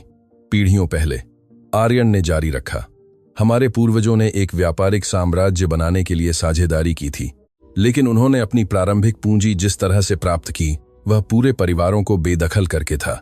उन्होंने दस्तावेजों में हेरफेर किया, वसीयत में छेड़छाड़ की, अधिकारियों को रिश्वत दी, दर्जनों लोगों को नष्ट कर दिया ताकि आज के वर्मा और शर्मा निगमों का निर्माण कर सकें। आप मुझे यह क्यों बता रहे हैं? क्योंकि तुम्हारी मां को सबूत मिले, मूल दस्तावेज जो सब कुछ साबित करते थे, गवाहों द्वारा रखे गए बयान, ऐसे रिकॉर्ड जिन्हें हमारे परिवारों ने दशकों पहले नष्ट कर दिया था। आर्यन ईशिता के पास आया। मीना को वे दस्तावेज गलती से मिले जबकि वह शर्मा कार्यालयों में सहायक के रूप में काम कर रही थी, और जब उसने उन्हें पढ़ा, जब उसने समझा कि हमारे परिवारों ने क्या किया था, तो वह तबाह हो गई। इसीलिए वह भागी क्योंकि मैंने उससे कहा था। आर्यन के चेहरे पर आंसू बह रहे थे। अब जब मेरे परिवार को पता चला कि उसने वे दस्तावेज देखे थे तो वे उसे स्थायी रूप से चुप कराना चाहते थे। मैंने उससे भागने की भीख मांगी, सबूत ले जाने की, ऐसी जगह गायब होने की जहां उसे कोई ढूंढ ना सके। आपने उससे सब कुछ छोड़ने के लिए कहा, मैंने उससे अपनी जान बचाने के लिए कहा। आर्यन ने ईशिता के हाथों को अपने हाथों में लिया। मेरा परिवार अपने रहस्यों की रक्षा के लिए कुछ भी करने में सक्षम था। मेरी लगातार निगरानी की जा रही थी। मैं उसके साथ भाग नहीं सकता था बिना उसे और भी बड़े खतरे में डाले, तो मैंने वही किया जो मैं कर सकता था। मैंने उसे पैसे दिए, उसकी भागने की योजना बनाने में मदद की और उससे वादा करवाया कि वह कभी पीछे मुड़कर नहीं देखेगी। लेकिन जब वह यहां आई तो उसके पास पैसे नहीं थे। वह गरीबी में रहती थी। जो पैसे मैंने उसे दिए थे वे उसके इस्तेमाल करने से पहले ही चोरी हो गए थे। मेरे परिवार ने स्थानांतरण का पता लगाया और उसे रोक दिया। मीना इस देश में कुछ भी नहीं लाई थी सिवाय उन दस्तावेजों के जिन्हें उसने छिपाया था और एक नए जीवन की उम्मीद के। ईशिता को लगा कि हर खुलासा उसके दिल पर सीधा प्रहार था। उसकी मां ने केवल प्यार के लिए अपना परिवार और देश ही नहीं त्यागा था, उसने उन रहस्यों की रक्षा के लिए सब कुछ त्याग दिया था जो साम्राज्यों को नष्ट कर सकते थे। उस सुरक्षा जमा पेटी में ठीक क्या है? हमारे पूर्वजों के अपराधों को साबित करने वाले मूल दस्तावेज। लेकिन इससे भी महत्वपूर्ण बात यह है कि कुछ ऐसा है जो सब कुछ बदल सकता है। इस बात का सबूत है कि कई परिवारों को ऐसी संपत्तियों से वंचित किया गया था जिनकी कीमत आज अरबों है। ऐसी संपत्तियां जिनमें वे जमीनें शामिल हैं जिन पर दोनों निगमों की मुख्य इमारतें बनाई गई थीं। आर्यन जो बता रहा था उसकी भयावहता को समझना मुश्किल था। यह केवल पारिवारिक विरासत के बारे में नहीं था, यह उन पीढ़ियों के लोगों के लिए न्याय के बारे में था जिन्हें लूटा गया था। अगर वे दस्तावेज सामने आते हैं तो वर्मा और शर्मा निगम सब कुछ खो सकते हैं। मूल परिवारों के वंशज अपना हक वापस मांग सकते हैं और दशकों से इन अपराधों को छिपाने के लिए जिम्मेदार लोगों को कानूनी परिणामों का सामना करना पड़ सकता है। शिखा जैसे लोग। शिखा दस्तावेजों के बारे में जानती है, उसे ठीक से नहीं पता कि उनमें क्या है, लेकिन वह जानती है कि वे मौजूद हैं और वे एक अस्तित्वगत खतरा दर्शाते हैं। इसीलिए वह तुम्हें ढूंढ रही है, ईशिता, केवल तुम्हारी मां की विरासत के लिए नहीं, बल्कि इसलिए कि तुम एकमात्र जीवित व्यक्ति हो जिसके पास उस सुरक्षा जमा पेटी तक पहुंच हो सकती है। मैं क्यों? क्योंकि मीना ने तुम्हें लाभार्थी के रूप में छोड़ दिया था। जब उसने दशकों पहले वह खाता खोला तो उसने दस्तावेजों में तुम्हारा नाम डाला, एक नाम जो अभी तक अस्तित्व में नहीं था, लेकिन जिसे उसने अपनी बेटी के लिए चुना था, जिसे वह जानती थी कि वह जन्म देगी। ईशिता, मेरा अंधकार में प्रकाश, वह कहती थी। ईशिता की आंखों से आंसू बह निकले, बिना रुके। उसकी मां ने उसे जन्म लेने से पहले भी प्यार किया था, उसने मरने के बाद भी उसकी रक्षा की थी। मुझे भारत जाना होगा, उसने अंततः कहा। मुझे वह पेटी खोलनी होगी, मैं जानता हूं, और मैं तुम्हारे साथ चलूंगा। लेकिन इससे पहले कि हम ऐसा करें, कुछ और है जो तुम्हें देखने की जरूरत है। आर्यन ने अपना फोन निकाला और एक नंबर डायल किया। उसने फोन काटने से पहले बंगाली में संक्षिप्त रूप से बात की। आपने क्या किया? मैंने अपने वकीलों को बुलाया। वे पूरी रात उस चीज पर काम कर रहे थे जो मैं तुम्हें देना चाहता था, एक उपहार जो मुझे तुम्हें बहुत पहले दे देना चाहिए था। कमरे का दरवाजा खुला और सुषमा देवी अंदर आईं। उनके पीछे अनिल और एडवोकेट अशोक वर्मा थे, लेकिन उनके साथ कोई और भी था, एक युवा महिला जो एक बड़ा गत्ते का डिब्बा लिए हुए थी। ईशिता, सुषमा देवी भावुक अभिव्यक्ति के साथ पास आईं। जब आप लोग बात कर रहे थे तो हमें एक डिलीवरी मिली। यह भारत से है, यह उसी उड़ान से आया जिससे आर्यन आए थे। युवा महिला ने डिब्बे को कॉन्फ्रेंस टेबल पर रखा। आर्यन पास आया और उसे सावधानी से खोला। अंदर दर्जनों लिफाफे थे, सब समय के कारण पीले पड़ चुके थे। सबके सामने एक ही लिखावट थी, आर्यन की लिखावट। ये वे पत्र हैं जो मैंने सालों तक तुम्हारी मां को लिखे थे, उसने कांपते हुए आवाज में समझाया। प्रत्येक को मेरे परिवार ने उस तक पहुंचने से पहले ही रोक दिया था। मैंने उन्हें महीनों पहले अपने पिता के गुजर जाने के बाद उनके एक तिजोरी में छिपा हुआ पाया था। वे कभी नहीं भेजे गए थे, लेकिन प्रत्येक में वह सब कुछ है जो मैंने मीना के लिए महसूस किया था, और वह सब कुछ जो मैंने तुम्हारे लिए महसूस किया होता अगर मुझे पता होता कि तुम अस्तित्व में हो। ईशिता ने कांपते हाथों से लिफाफों में से एक को लिया। वह सील था, कभी नहीं खोला गया था, सालों के बावजूद पूरी तरह से संरक्षित था। जब तुम तैयार हो तो उन्हें पढ़ लेना, आर्यन ने धीरे से कहा। लेकिन मैं चाहता हूं कि तुम एक महत्वपूर्ण बात जानो। उन सभी पत्रों में मैंने तुम्हारी मां से पूछा था कि क्या वह ठीक है, क्या उसे किसी चीज की जरूरत है, क्या वह मुझे माफ कर सकती है, क्योंकि मैं उसके लिए लड़ने के लिए पर्याप्त मजबूत नहीं था। और हर एक में मैंने उससे वादा किया था कि अगर मुझे कभी उसे ढूंढने का मौका मिला तो मैं अपनी बाकी जिंदगी खोए हुए समय की भरपाई में बिताऊंगा। लेकिन आपको वह कभी नहीं मिली। नहीं, लेकिन मुझे तुम मिल गई। आर्यन ने ईशिता का चेहरा अपने हाथों में लिया, अपने अंगूठों से उसके आंसू पोंछते हुए। और अगर तुम मुझे अनुमति दो तो मैं अपनी बाकी जिंदगी वह पिता बनकर बिताना चाहूंगा जो मुझे शुरू से ही होना चाहिए था। ईशिता खुद को और रोक नहीं पाई।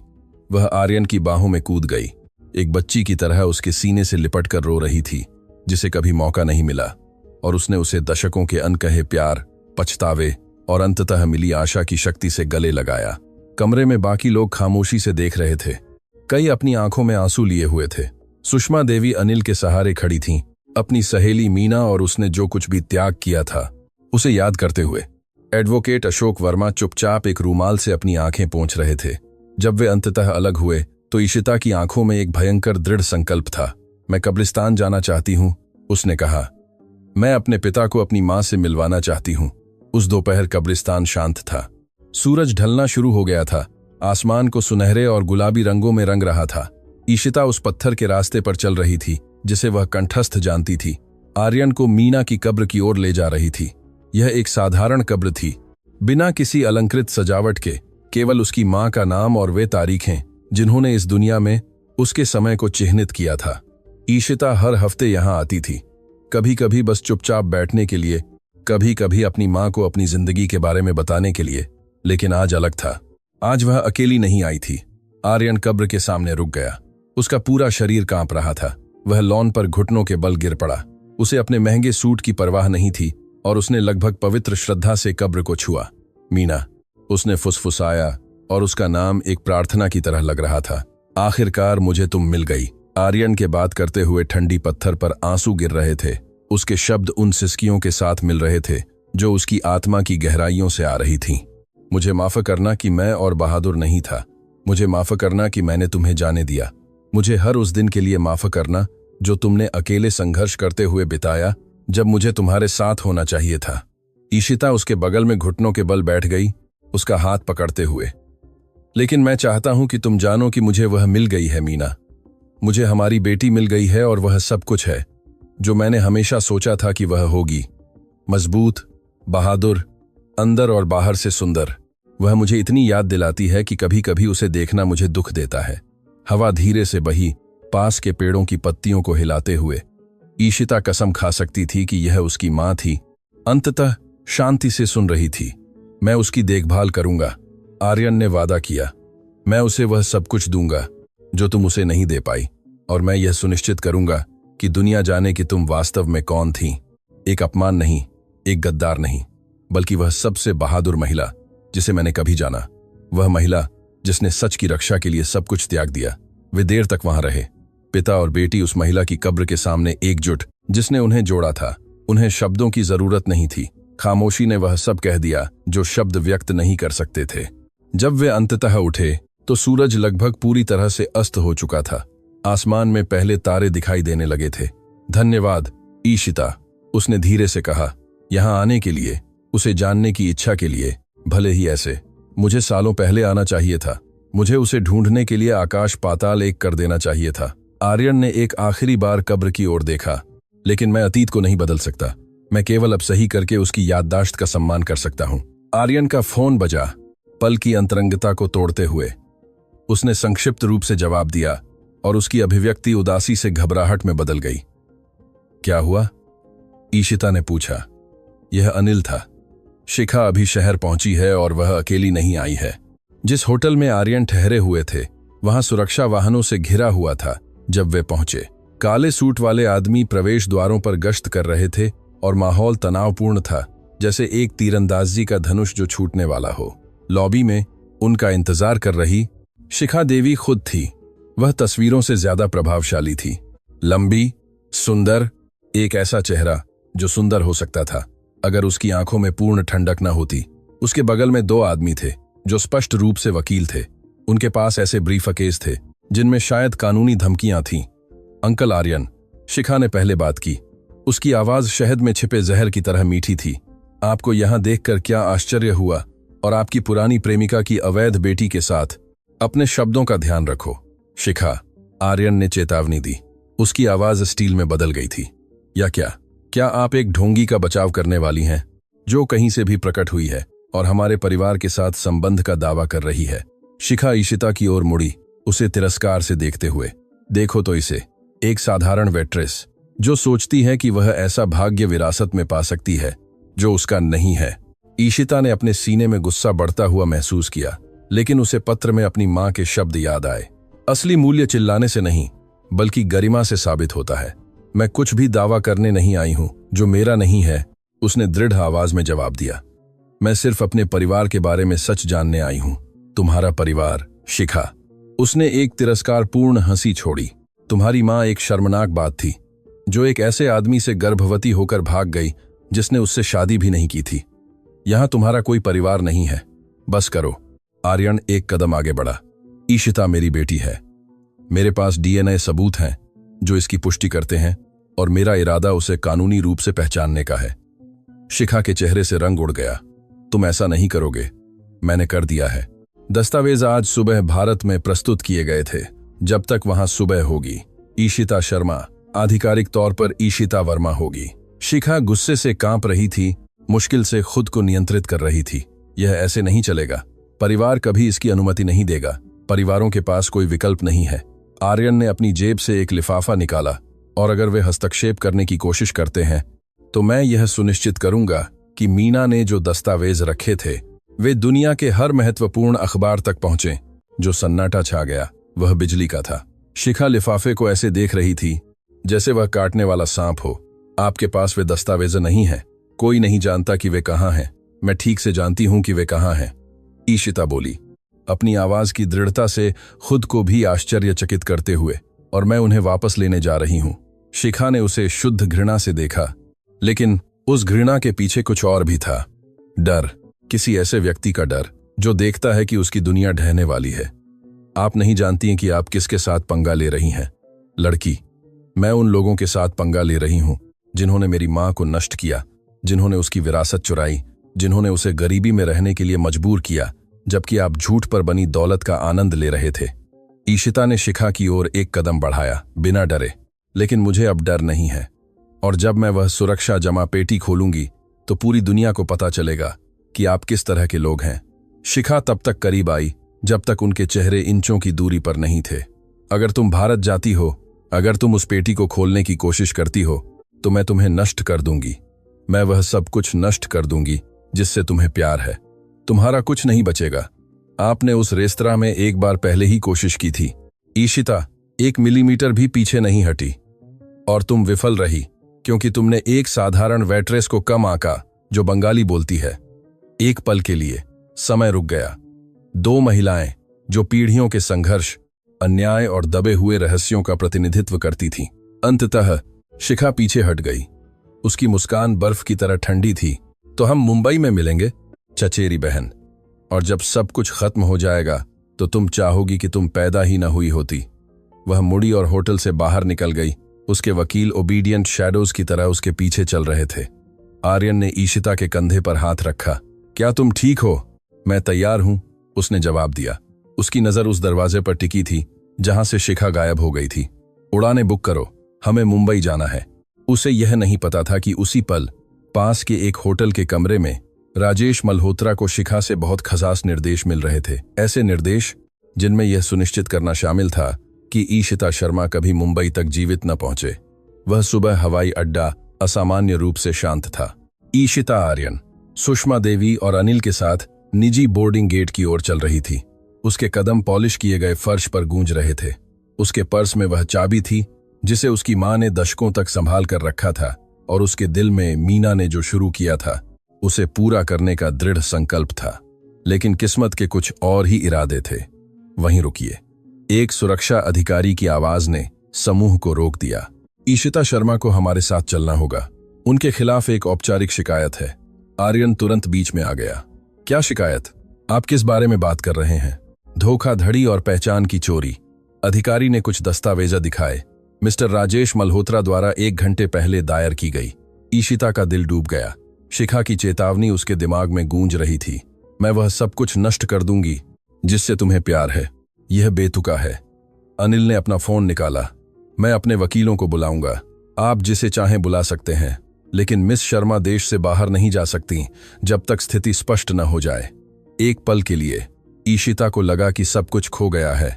सच के इतने करीब, न्याय करने के इतने करीब, और अब मनगढ़ंत झूठ के कारण रुक गई। लेकिन फिर एक अप्रत्याशित आवाज ने तनाव को कम कर दिया। अधिकारी, मुझे लगता है कि आपको आगे बढ़ने से पहले यह देखना चाहेंगे। यह दीपक वर्मा पत्रकार था। उसके साथ 2 आदमी थे जिनके पास केंद्रीय जांच ब्यूरो सीबीआई की पहचान थी। यहां क्या हो रहा है? अधिकारी ने भ्रमित होकर पूछा। एक सीबीआई अधिकारी आगे बढ़ा। मैं सीबीआई अधिकारी रवि कुमार हूं। लगभग 1 घंटे पहले मिस्टर राजेश मल्होत्रा को भ्रष्टाचार, मनी लॉन्ड्रिंग और षड्यंत्र के कई आरोपों में गिरफ्तार किया गया था। आपके हाथों में जो शिकायत है वह न्याय में बाधा डालने की योजना का हिस्सा थी। अधिकारी ने उन दस्तावेजों की जांच की जो अधिकारी ने उसे दिए थे। उसकी अभिव्यक्ति अधिकार से शर्मिंदगी में बदल गई। मुझे कोई अंदाजा नहीं था। आदेश ऊपर से आए थे। आदेश उन अधिकारियों से आए थे जिनकी भी जांच चल रही है। अधिकारी ईशिता की ओर मुड़ा। मिस शर्मा, आप जाने के लिए स्वतंत्र हैं, और अगर मुझे कहने की अनुमति हो तो पूरा देश इस बात का इंतजार कर रहा है कि आप क्या करने वाली हैं। दीपक मुस्कान के साथ पास आया। मैंने आज सुबह सब कुछ प्रकाशित कर दिया है। मल्होत्रा के दस्तावेज, शिखा देवी के साथ उसके संबंध, पूरी साजिश। जब तक आप मुंबई में उतरेंगी पूरी दुनिया सच जान चुकी होगी। ईशिता ने उसे असीमित कृतज्ञता से देखा। आपने मेरी इतनी मदद क्यों की? क्योंकि सालों पहले मेरा अपना परिवार शक्तिशाली लोगों द्वारा नष्ट कर दिया गया था, जिन्होंने सोचा था कि वे हमें चुप करा सकते हैं। तब किसी ने हम पर विश्वास नहीं किया था।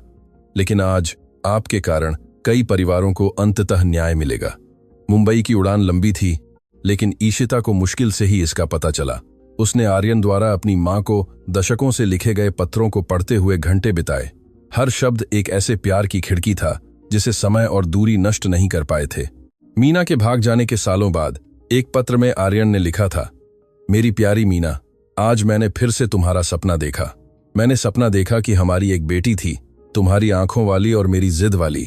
मैंने सपना देखा कि हम खुश थे, कि कुछ भी हमें अलग नहीं कर पाया था। जब मैं जागा और वास्तविकता याद आई तो मैं ऐसे रोया जैसे तुम्हारे जाने के बाद कभी नहीं रोया था। लेकिन मेरे दिल में कहीं मुझे पता है कि वह सपना एक वादा था कि एक दिन किसी न किसी तरह मैं तुम्हें ढूंढ लूंगा। ईशिता के आंसुओं ने पुराने कागज को दागदार कर दिया। उसके पिता ने उसके अस्तित्व के बारे में जानने से पहले उसका सपना देखा था। उसकी मां ने जन्म लेने से पहले उसकी रक्षा के लिए संघर्ष किया था। जिस प्यार ने उसे बनाया था वह किसी भी साम्राज्य, किसी भी भाग्य, किसी भी षड्यंत्र से ज्यादा मजबूत था। मुंबई ने उन्हें बारिश के साथ स्वागत किया, जैसे कि आकाश खुद उस सभी दर्द के लिए रो रहा था जो अब ठीक होने वाला था। भारतीय शाही बैंक एक प्रभावशाली इमारत थी जो दशकों से छिपे रहस्यों का रक्षक थी। लेकिन बैंक के बाहर एक भीड़ इंतजार कर रही थी। दुनिया भर के पत्रकार, टेलीविजन कैमरे, लोग मीना की तस्वीर वाले पोस्टर और समर्थन संदेश पकड़े हुए थे। ईशिता की कहानी कुछ ही घंटों में वायरल हो गई थी और भीड़ के बीच 2 सुरक्षा गार्डों द्वारा पकड़ी हुई जो उसे भागने से रोक रहे थे, शिखा देवी थी। उसकी घृणा की अभिव्यक्ति आतंक के करीब बदल गई थी। भारतीय अधिकारियों ने उसे कॉरपोरेट दस्तावेजों को नष्ट करने की कोशिश करते हुए गिरफ्तार कर लिया, अनिल ने बताया, जबकि वे बैंक के प्रवेश द्वार की ओर चल रहे थे। लगता है कि उसने यह कम आंका था कि उसके खिलाफ कितने सबूत थे। बैंक के अंदर एक उच्च सुरक्षा वाले निजी कक्ष में एक अधिकारी ने ईशिता की पहचान और चाबी की प्रामाणिकता की पुष्टि की। सब कुछ पूरी तरह से मेल खाता था। मिस वर्मा, अधिकारी ने उसके नए कानूनी उपनाम का इस्तेमाल किया। सुरक्षा जमा पेटी संख्या 407 दशकों से आपका इंतजार कर रही है। आपकी मां ने बहुत खसास निर्देश छोड़े थे कि केवल आप ही इसे खोल सकती हैं। कांपते हाथों से ईशिता ने चाबी को ताले में डाला। तंत्र एक क्लिक के साथ घूमा, जो समय के साथ गूंजता हुआ लग रहा था। पेटी के अंदर कई मोटे लिफाफे थे। हर एक को उसकी मां की लिखावट में सावधानी से लेबल किया गया था, लेकिन सबके ऊपर उसे संबोधित एक पत्र था। मेरी प्यारी ईशिता, उसने जोर से पढ़ा। उसकी आवाज हर शब्द के साथ टूट रही थी। अगर तुम यह पढ़ रही हो तो इसका मतलब है कि तुम यहां तक पहुंच गई हो। इसका मतलब है कि तुम उतनी ही बहादुर हो जितनी मैंने हमेशा सोचा था कि तुम होगी। इन दस्तावेजों में उन परिवारों के बारे में सच है जिन्होंने हमें इतना नुकसान पहुंचाया, लेकिन मैंने उन्हें बदला लेने के लिए नहीं रखा, मैंने उन्हें न्याय के लिए रखा। उन सभी परिवारों के लिए जिन्हें नष्ट किया गया था, उन सभी आवाजों के लिए जिन्हें चुप करा दिया गया था, और तुम्हारे लिए, मेरे प्यार, ताकि तुम्हें कभी भी उन झूठों का बोझ न उठाना पड़े जो तुम्हारे नहीं थे। मुझे पता है कि यहां तक का रास्ता आसान नहीं था। मुझे पता है कि तुमने शायद ऐसे लोगों का सामना किया होगा जिन्होंने तुम्हें रोकने की कोशिश की, जिन्होंने तुम्हें अपमानित किया, जिन्होंने तुम्हें कम आंका। लेकिन मुझे यह भी पता है कि तुमने हार नहीं मानी, क्योंकि तुम मेरी बेटी हो और हमारे परिवार की महिलाएं कभी हार नहीं मानती। इन दस्तावेजों के साथ सही करो ईशिता। वह नहीं जो सबसे आसान हो, वह नहीं जो तुम्हें सबसे ज्यादा फायदा पहुंचाए, बल्कि सही। हर परिवार को वह वापस दो जो उनसे चुराया गया था। उन लोगों का सम्मान बहाल करो जिन्हें वंचित किया गया था, और जब सब कुछ खत्म हो जाए तो अपनी जिंदगी बिना उन छायाओं के जियो जिन्होंने मेरी जिंदगी को अंधकारमय कर दिया था। मैं तुम्हें शब्दों से ज्यादा, समय से ज्यादा, मृत्यु से भी ज्यादा प्यार करती हूं, और मुझे तुम पर गर्व है। हमेशा रहा है, हमेशा रहेगा। तुम्हारी मां, मीना। ईशिता ने पत्र को अपने सीने से लगाया, बिना शर्म के रो रही थी। आर्यन ने उसे गले लगाया। उसके अपने आंसू उसके आंसुओं में मिल गए। सुषमा देवी चुपचाप रो रही थीं, अपनी सहेली मीना की याददाश्त का सम्मान कर रही थीं, जिसे अंततः शांति मिल गई थी। दस्तावेज उसी दोपहर अधिकारियों को सौंप दिए गए। उनमें जो कुछ भी था वह आर्यन ने जितना अनुमान लगाया था उससे भी ज्यादा विनाशकारी था। उन्होंने न केवल परिवारों के मूल अपराधों को साबित किया, बल्कि दशकों के छिपाव, अधिकारियों को रिश्वत और सबूतों का व्यवस्थित विनाश भी साबित किया। अगले कुछ हफ्तों में घोटाले ने भारत और पूरी दुनिया को हिला दिया। 17 परिवारों की पहचान की गई जिन्हें उनकी संपत्तियों से वंचित किया गया था, और उन्हें मुआवजा दिया गया। जिन लोगों को नष्ट किया गया था उनके वंशजों को अंततः न्याय मिला। शिखा देवी को षड्यंत्र और न्याय में बाधा डालने के कई आरोपों में दोषी ठहराया गया। उसके मुकदमे के दौरान जब उससे पूछा गया कि उसने अपनी चचेरी बहन को नष्ट करने के लिए अपना जीवन क्यों समर्पित किया था, तो उसके जवाब ने उसकी नफरत के पीछे की त्रासदी को उजागर किया। क्योंकि मैंने मीना से दुनिया में किसी भी और से ज्यादा प्यार किया, और जब वह चली गई तो उन्होंने मुझसे कहा कि उसने हमें धोखा दिया था। मैंने अपनी जिंदगी उसे मुझे छोड़ने के लिए नफरत करते हुए बिताई, लेकिन सच यह है कि मैंने उसे कभी याद करना नहीं छोड़ा। ईशिता ने अपने वकीलों की सलाह के खिलाफ शिखा से बात करने के लिए कहा, इससे पहले कि उसे जेल में स्थानांतरित किया जाता। तुम क्यों आई? शिखा ने पूछा। उसकी आवाज में वह हेकड़ी नहीं थी जो उसकी विशेषता थी। क्योंकि मेरी मां तुमसे प्यार करती थी, ईशिता ने जवाब दिया। अपने पत्रों में वह एक छोटी लड़की के बारे में बात करती थी जो उसके पीछे पीछे हर जगह चलती थी। उत्सुक आंखों और संक्रामक हंसी वाली एक लड़की। वह बच्ची तुम थी, शिखा।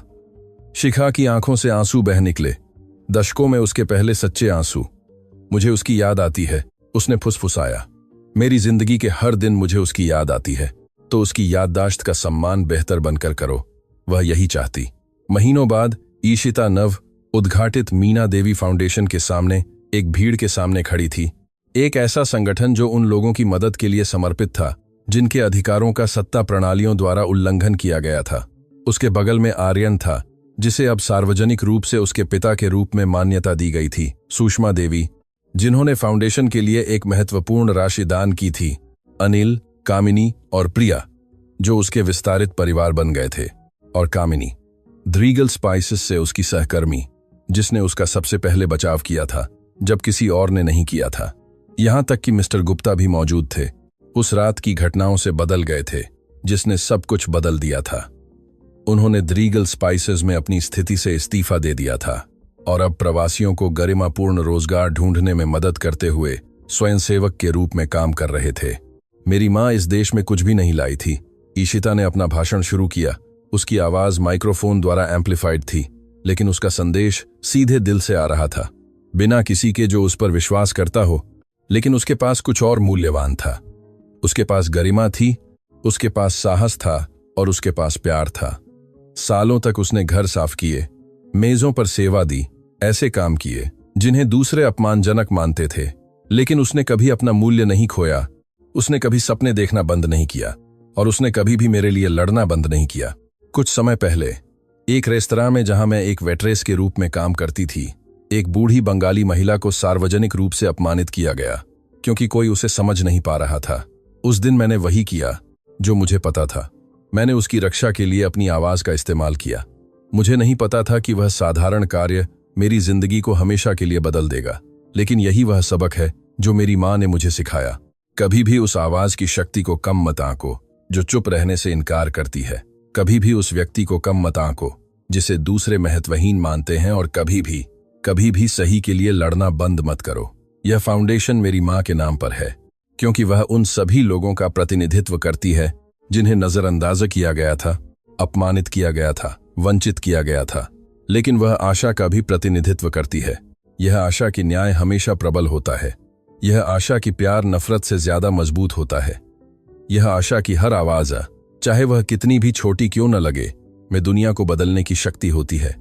इसके बाद जो सराहना मिली वह कई मिनटों तक चली। लोग रो रहे थे, ताली बजा रहे थे, एक दूसरे को गले लगा रहे थे। उस पल ईशिता जान गई कि उसकी मां को अंततः शांति मिल गई थी। उस रात कैमरे जाने के बाद और भीड़ बिखरने के बाद ईशिता कब्रिस्तान गई, जहां अब उसकी मां के अवशेष आराम कर रहे थे, जिन्हें एक नायिका के योग्य एक मकबरे में स्थानांतरित कर दिया गया था। आर्यन चुपचाप उसके बगल में चला, पल की अंतरंगता का सम्मान करते हुए। हमने कर दिखाया। मां, ईशिता ने कब्र के सामने फुसफुसाया, तुम्हारे सभी सपने, तुम्हारे सभी बलिदान व्यर्थ नहीं गए। जिन परिवारों को लूटा गया था उन्हें उनका हक वापस मिल गया। जिन आवाजों को चुप करा दिया गया था उन्हें अंततः सुना गया। और मुझे अपने पिता मिल गए, मुझे अपना परिवार मिल गया, मुझे अपना उद्देश्य मिल गया। आर्यन अपनी बेटी के बगल में घुटनों के बल बैठ गया, कब्र पर ताजे फूल रखते हुए। मीना, मेरा शाश्वत प्यार, उसने कांपते हुए आवाज में कहा। मैं अपनी बाकी जिंदगी उसकी देखभाल करूंगा, मैं तुमसे वादा करता हूं। कब्रिस्तान के पेड़ों की पत्तियों को एक हल्की हवा ने धीरे से हिलाया। ईशिता कसम खा सकती थी कि उसने अपनी मां की हंसी हवा में तैरती हुई सुनी। शांति की हंसी, प्यार की हंसी, मिशन पूरा होने की हंसी। पिता और बेटी तब तक वहीं रहे जब तक तारे आसमान को नहीं ढक लेते। एक असाधारण महिला की यादों से एकजुट, जिसने केवल हार मानने से इनकार करके दुनिया को बदल दिया था। जब वे अंततः चले गए तो इशिता ने एक आखिरी बार पीछे मुड़कर देखा। धन्यवाद माँ, उसने सब कुछ के लिए फुसफुसाया, और तारों के बीच कहीं मीना मुस्कुराई, क्योंकि उसकी बेटी, वह छोटी सी रोशनी जिसे उसने सभी बाधाओं के खिलाफ बचाया था, अंततः अपनी पूरी महिमा में चमक रही थी, और वह रोशनी कभी नहीं बुझेगी।